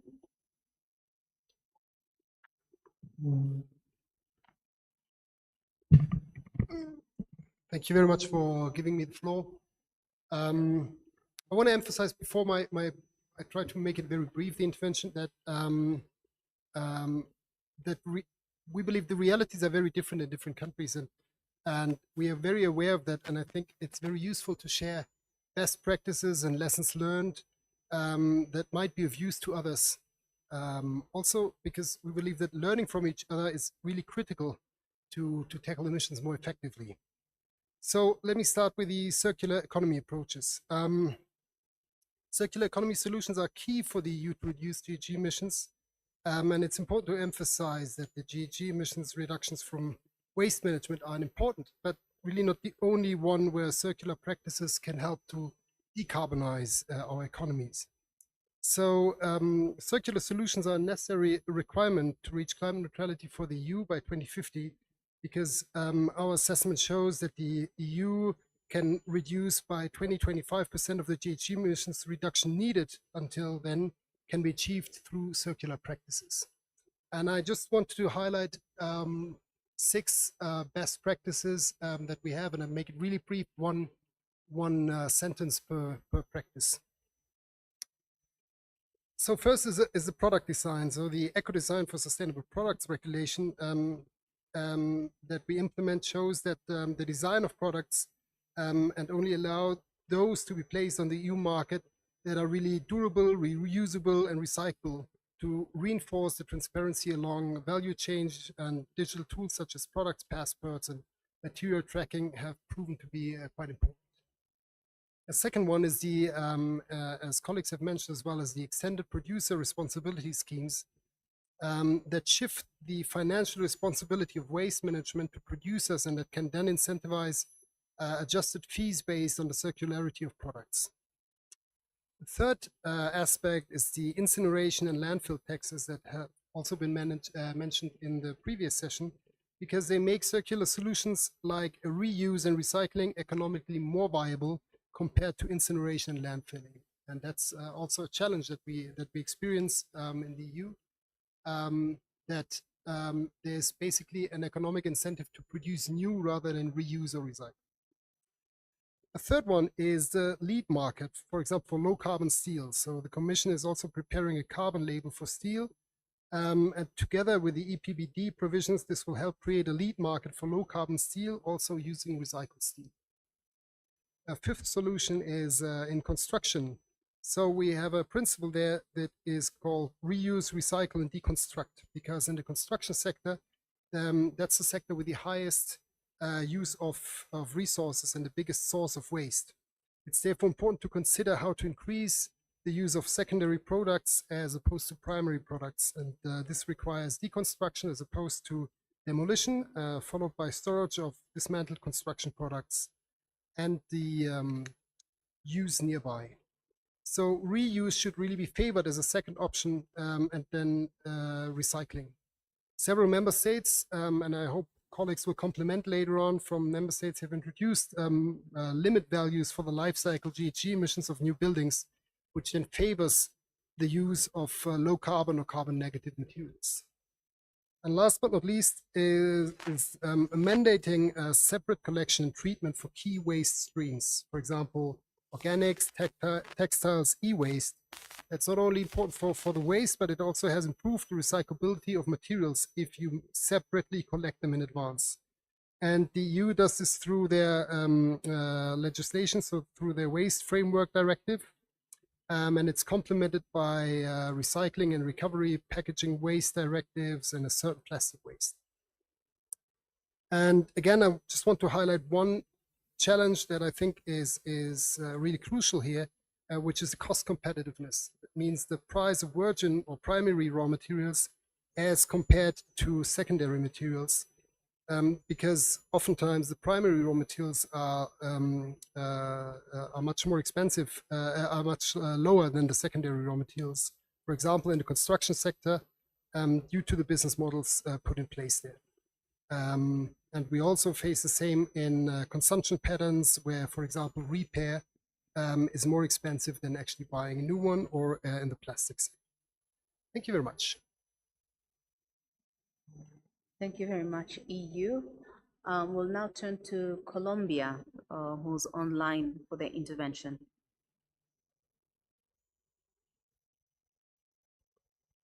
Thank you, co-chairs and distinguished colleagues for Colombia. We will try to respond on the two questions on this same intervention. So for Colombia, the circular economy is a strategic pillar of climate change mitigation. Since 2019, we have implemented our national circular economy strategy, which was a pioneering effort in Latin America, and it has kind of the vision to transform how we produce and consume, maximizing resource value and reducing emissions across industrial, agricultural, and urban systems. This strategy has enabled the creation of an information system, a national laboratory, and a regional working group advancing solutions such as composting, anaerobic digestion, and industrial symbiosis. We are also scaling innovative practices such as biogas capture in landfills, bottle-to-bottle PET recycling, and eco-industrial parks supported by regulatory measures or frameworks, extended producer responsibility schemes also, and inclusive models that formally recognize waste pickers as strategic actors in the circular economy. Yet important challenges remain in our country, such as limited perception of circular economy as only recycling, which has make a slow innovation in eco-design, resource-efficient production, and business models. Financing is also a major hurdle. Advanced technologies require high upfront investments, while smaller projects like composting often lack sustainable funding. And technical and institutional gaps persist, as many municipalities still rely on outdated systems, lack trained personnel, and face difficulties in structuring bankable projects. In addition, fragmented data and incomplete MRV systems limit transparency and investors' confidence. And in this regard, I wish to highlight this urgent need in order to strengthen information systems and indicators that allow us to measure in a real, transparent, and verifiable way the mitigation impacts on greenhouse gas emissions.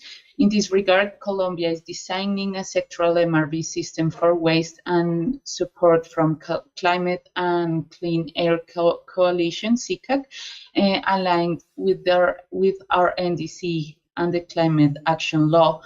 But this system also has faced the challenge to develop mitigation indicators, which represent a key area for improvement.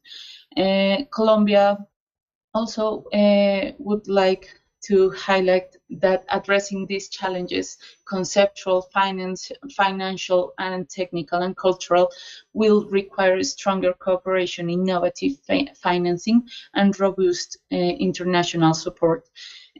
So in this way, we will keep firmly committed to advancing a circular economy that not only reduces emissions, but also drives reindustrializations, creates green jobs, and strengthens the implementation of our ambition in mitigation. Thank you.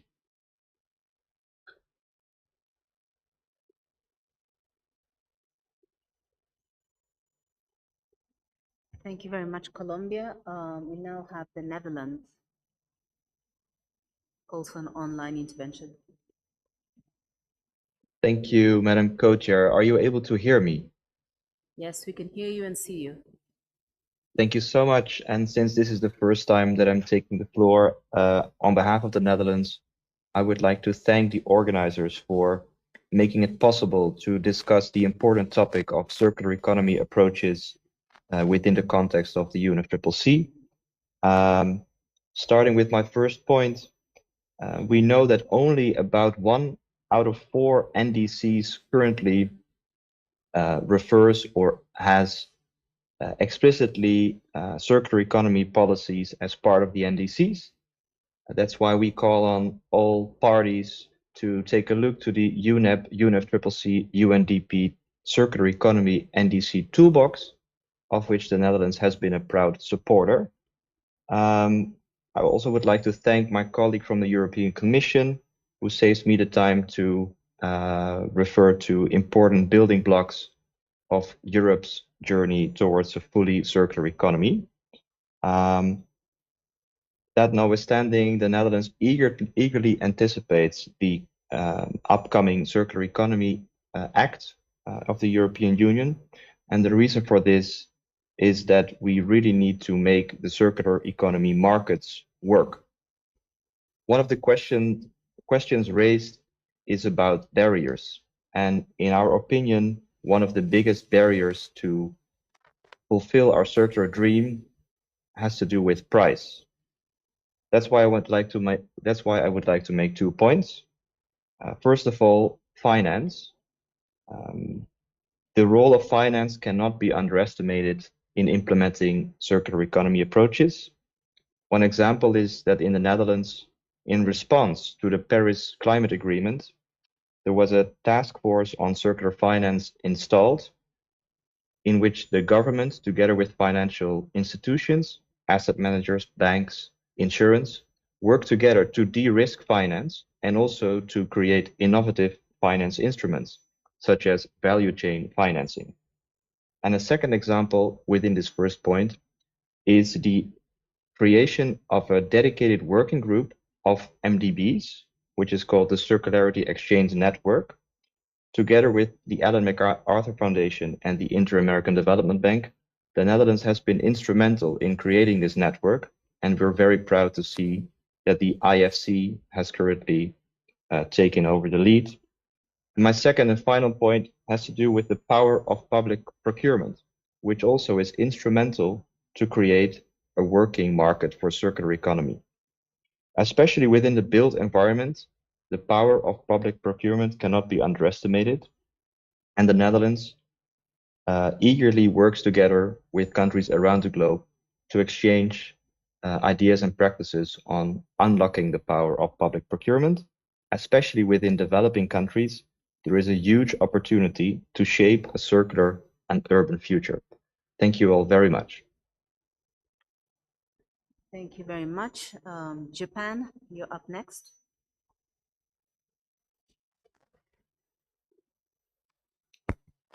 Thank you, Madam Chair. I'm going to make a quick comment because time is limited. And Japan has a basic law for establishing a sound material cycle society in year 2000. And under the law, we have amended the fundamental plan last year and decide to set a transition to circular economy as a national strategy, and has set numerical targets for 2030, which includes not only resource productivity and recycling rate or final disposal amount, but also GHG emission from the sector related to circular economy and also from waste sector. This is a cabinet decision, and that all ministers need to work together to the transition to the circular economy, taking the climate change mitigation into consideration. Of course, we monitor the progress of these targets. Another example is the introduction of a requirement for business to utilize recycled material. We amended Act for the promotion of effective utilization of resources last year, and requires manufacturers of who produce a large number of the certain products, for instance, cars and home appliances, to submit a plan to regular report, and also the regular report on their utilization of recycled materials. Further examples can be found in Japan's submission on the topic, and also that I'm going to make the presentation tomorrow. Thank you. Thank you very much, Japan. Grenada.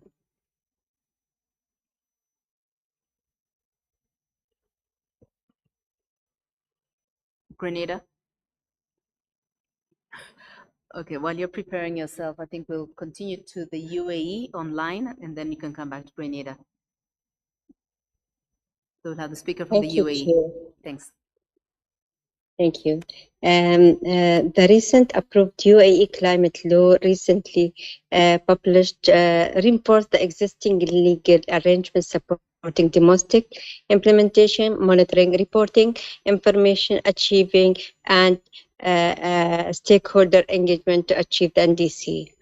One of the key objectives of this law is aligning national and local plans and strategies for mitigation and adaptation while strengthening the UAE position in global competitiveness ranks. The law also supports efforts towards sustainable development, the green economy, and the circular economy and economic diversification initiatives. Due to the nature of the human consumption of resources and the dependencies that one sector has on another, it is imperative that mitigation measures are designed to have impact across sectors. For cross-sectorial measurement standpoint, the UAE circular economy policy elaborates on four priorities area. Sustainable transportation, sustainable manufacturing, sustainable food and consumption, and green infrastructure, and developing covering transportation, industry, agriculture, and building, and respectively. The policy was established or launched in 2021, and it is for its duration till 2031. And it's focused on management, the sustainable management and efficient use of natural resources, emphasizing on infrastructure, transportation, manufacturing, and food production.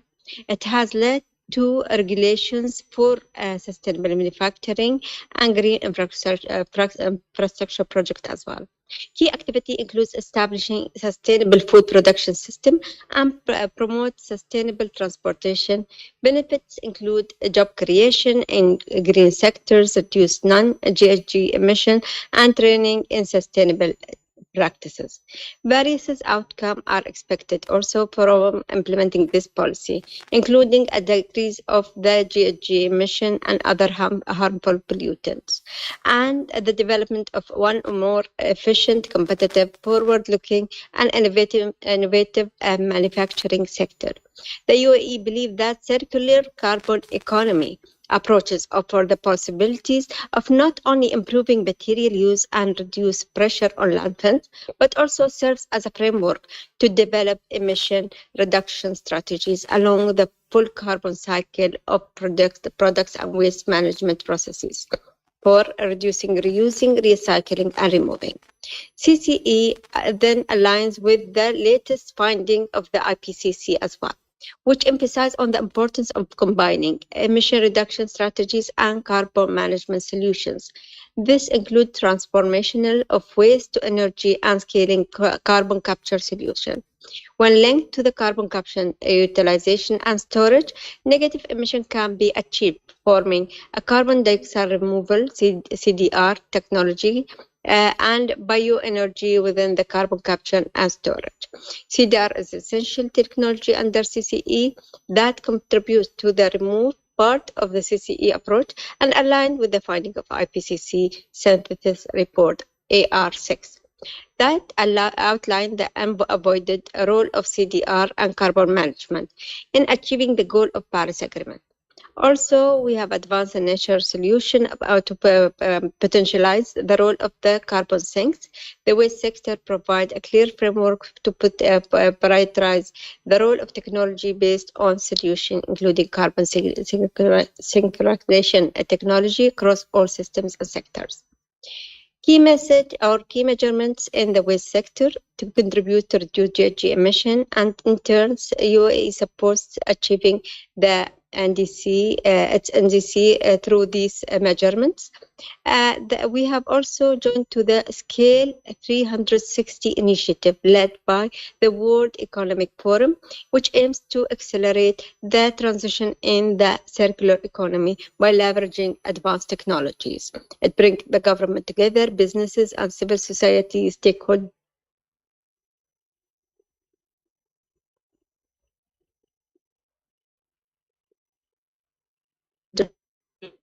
innovation.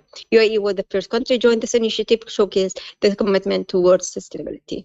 Also, we have within the circular economy approaches provide the cross-sectorial mitigation potential as well. We have BIA, which is the Sharjah Waste to Energy project. This is the flagship project that is convert the waste to energy. throughout the process and using the renewable energy production. This plant is significantly reduce the landfill requirement and also reduce divert 300k ton of solid waste from landfill annually, removing 400 kg CO2 equivalent emissions annually, and generate 30 megawatt of power through waste incineration and saving 45 million cubic of natural gas annually. Thank you. Thank you very much. Grenada, I hope you're ready for us now. Thank you, Co-Chair. So the government of Grenada is committed to implementing action to curb emissions from waste in the context of its management. And I think our third draft NDC articulates that. But basically, copious amounts of floating sargassum are affecting Grenada and Caribbean small island developing states as we meet. And in Grenada, we are struggling with how to deal with this. Studies have linked the proliferation of this material with climate change due to the changes in wind patterns and warming water temperatures. This phenomenon used to be occurring once or twice per year, but in recent times, coastal landings are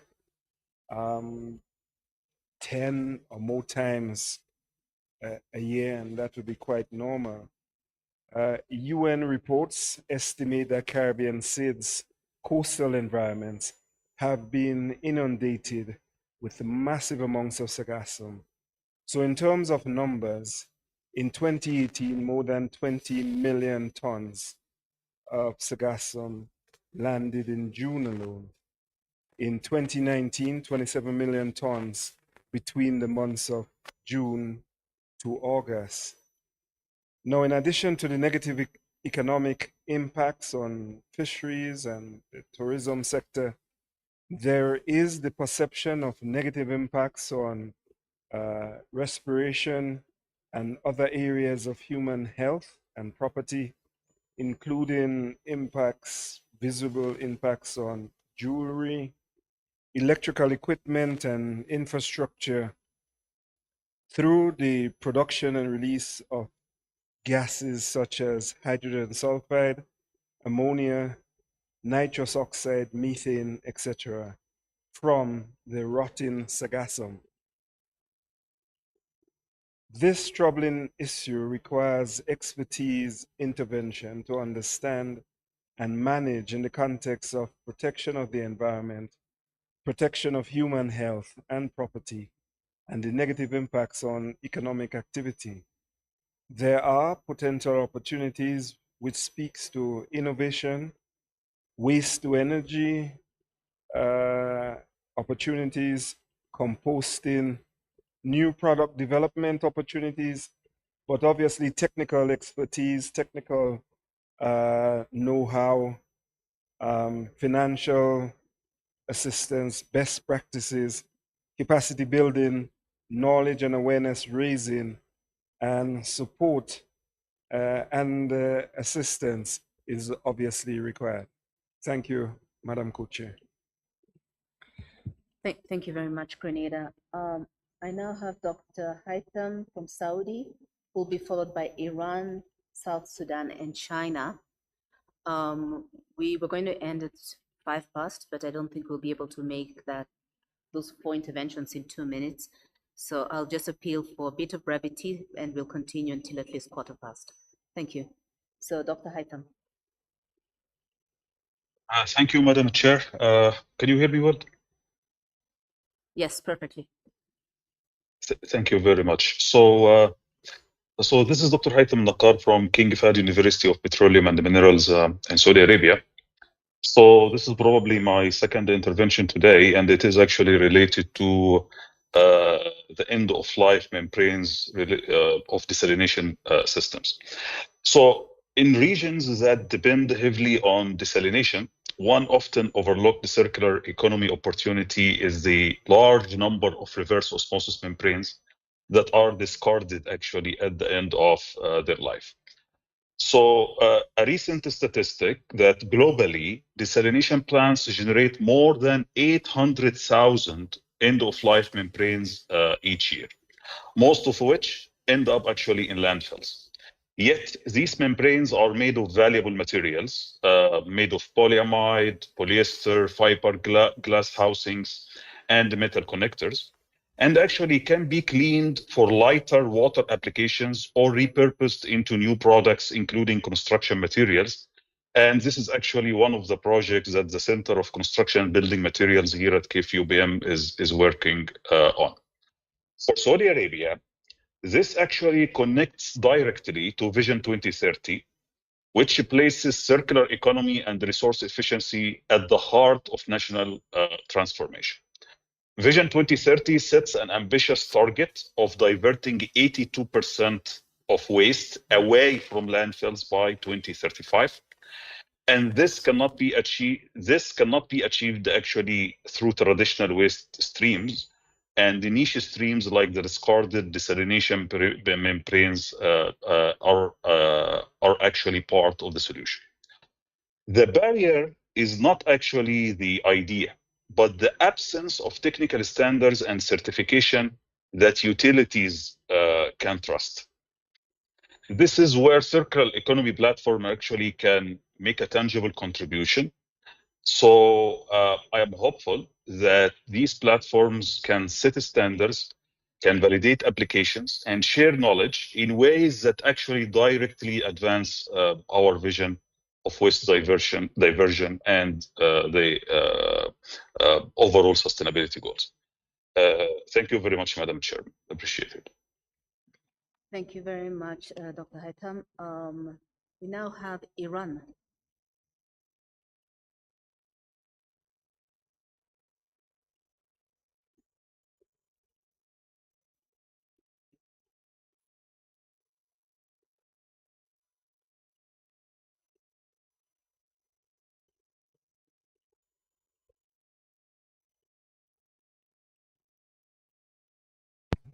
Thank you, Co-Chair.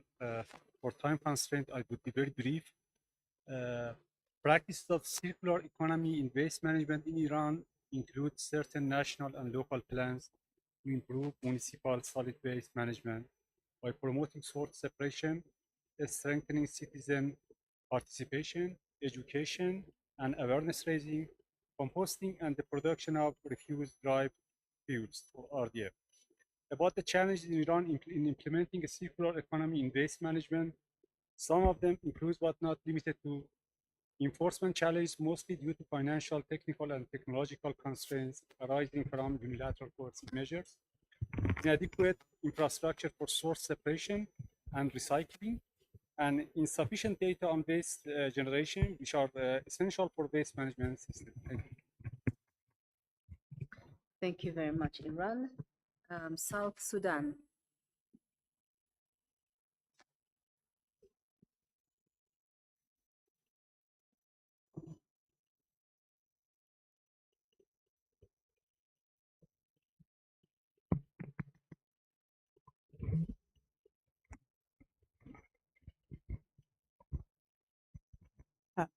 Thank you, Madam Chair, for giving me the floor.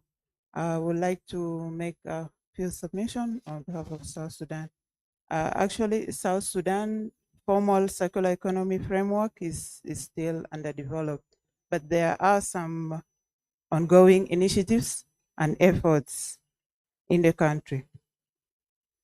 So the efforts include national strategies. In our national strategies, we have proposed sectoral strategies which aims at achieving carbon reduction targets compatible with the Paris Agreement, which includes implementing circular economy principles to reduce emissions and create jobs. Just to mention a few of the initiatives that are ongoing in the country, we have some initiatives which are being implemented by some local organizations and the communities, of which they are transforming waste into valuable resources, which in turn creates jobs and improving the living conditions of the community. Another initiative that is ongoing in the country is by young South Sudanese, whereby they are developing some local innovative methods, such as using plastics and other ways to create eco bricks for construction. And this addressing plastic pollution and providing economic opportunity also. Just to jump into the challenges, there are some challenges that are faced in this circular economy. One of them is that there is limited investments, and here there is limited financing by the national government, and also there is limited private sector involvement in this circular economy activities or initiatives in the country. The other thing is, the other challenge is the issue of data, which makes it difficult for an improved or informed decision making. Just to mention few opportunities that we have seen in the country, there are two of them. One is under the job creation. We believe that by transforming waste into resources and implementing sustainable practices, the circular economy can create new jobs to the communities in South Sudan. And then the other opportunity that we've seen is because the plastics in the country are openly dumped, and basically they found themselves in the streams and the river, creating pollution. So initiatives like the waste to resource projects can reduce pollution and help us in achieving climate goals and regenerate natural systems. Thank you. Thank you very much, South Sudan. And our last speaker is China. Thank you, Madam Co-Chair. So regarding the experience we have in the circular economy, China would like to share 4 points. The first is on the policy perspective. Since the announcement of the Circular Economy Promotion Law of the People's Republic of China in 2008, China has successfully issued the regulations or rules on recycling in sectors such as electrical and electronic products, motor vehicles and batteries and renewable resources. We have accumulated released over 200 national standards in the field of the circular economy, establishing a relative comprehensive legal, regulatory, and standard system for the circular economy. Second, on the action perspective, China integrates the concept of reduce, reuse, recycle throughout the entire process of economic and social development, including production, circulation, and consumption development in the circular economy. In 2024, the national main resources output rate increased by over 60% compared to the 2012. Third is on the local practices. Sichuan province ranks among the top in China in terms of the livestock and is one of the provinces most suitable for developing rural biogas energy. In recent years, Sichuan province has taken the development of rural biogas as a key measure to promote the green transformation. And fourth is regarding the international cooperation. China and EU signed the MOU on circular economy cooperation in July of 2018 and successfully held the first China-EU high-level policy dialogue on the circular economy in September of 2023, agreeing to renew the MOU for another 5 years and clearly formulating a roadmap for China-EU circular economy cooperation. On the Belt and Road Green Development, China's solution also being increasingly wide applied.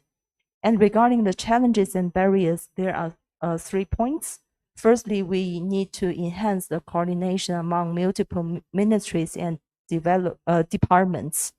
Secondly, the imbalanced development between sectors and regions. And thirdly, we face the challenges of high cost on recycling for solar PV and the wind turbines. Apart from the experience and barriers, I will be very concisely introduce a few response China's view, touch upon some issues sharing this morning. So first, we hope to emphasize the importance of means of implementation on the circular economy. So this would be a very crucial approach to facilitate mitigation action. I have heard from several speakers this morning that, which is very important, developing countries do face the greater challenges than developed countries. So this is an urgent need for developing countries to obtain a financial, technology, and capacity building support in the circular economy as well as the waste sector. As a developing country, China also look forward to seeing the concrete progression on the technology capacity building and financial support from developed countries to the developing countries. And the second point is China support nationally determined nature of NDC, and we support the mechanism established by the Paris Agreement of bottom-up. We respect that NDC has the most crucial feature of nationally determined. Therefore, we fully respect that the NDC is bottom-up and determined by party, including the target type, policies and measures, scope, and coverage. So we look forward to seeing the new round of NDC from the developing countries will be able to be implemented with sufficient financial support, which enables for achieving the conditional NDC targets. And the last point is we want to emphasize the importance of having an open and inclusive environment for international cooperation. So as I already introduced in the previous session, many countries are facing the challenge of unilateral measures. This would be the great barriers for the global green transformation, including in terms of the circular economy. We do need a good enabling environment for enlarging international cooperation, especially on the aspect of green products trade and green technology cooperation. Unilateral measures will undermine the collective efforts towards global green transformation. Thank you. Thank you very much, China. I had not seen a flag because it was behind someone, so that's Peru. So Peru, you can make a brief intervention and then we'll start winding up. Thank you very much, Chair. Peru would like to briefly share its response to the second question about challenges and barriers in waste and water management. First, about means of implementation, mobilize finance and deploy technology, considering the geographical and national context of waste and water management systems is important for us. Second, capacity building, enhance technical expertise for the operation and maintenance of new technologies in landfills and water treatment facility is a key area. Third, studies and data, generate relevant data, conduct cost-benefit analysis, and develop adaptation and mitigation scenarios and projection is crucial for us. 4, projects, transform pipeline projects into readiness projects by identifying and preparing appropriate initiative for submission to international cooperation mechanisms is too important. And finally, but not least, private sector involvement. Increase engagement of the private sector by identifying effective incentives and creating enable conditions for investment and participation is crucial. Thank you, Chair. Thank you very much, Peru, and thank you to everyone who has intervened and contributed to the discussion this afternoon. There's been a wealth of information that's been provided, so my co-chair and I will reflect on that, and we will do the summary of the day tomorrow morning rather than us reconvening in plenary at this point. Tomorrow we will be reconvening to do the breakout groups on means of implementation. We, however, will meet briefly in plenary to do some short reflection on this day and walk through the plan for what we will be doing tomorrow.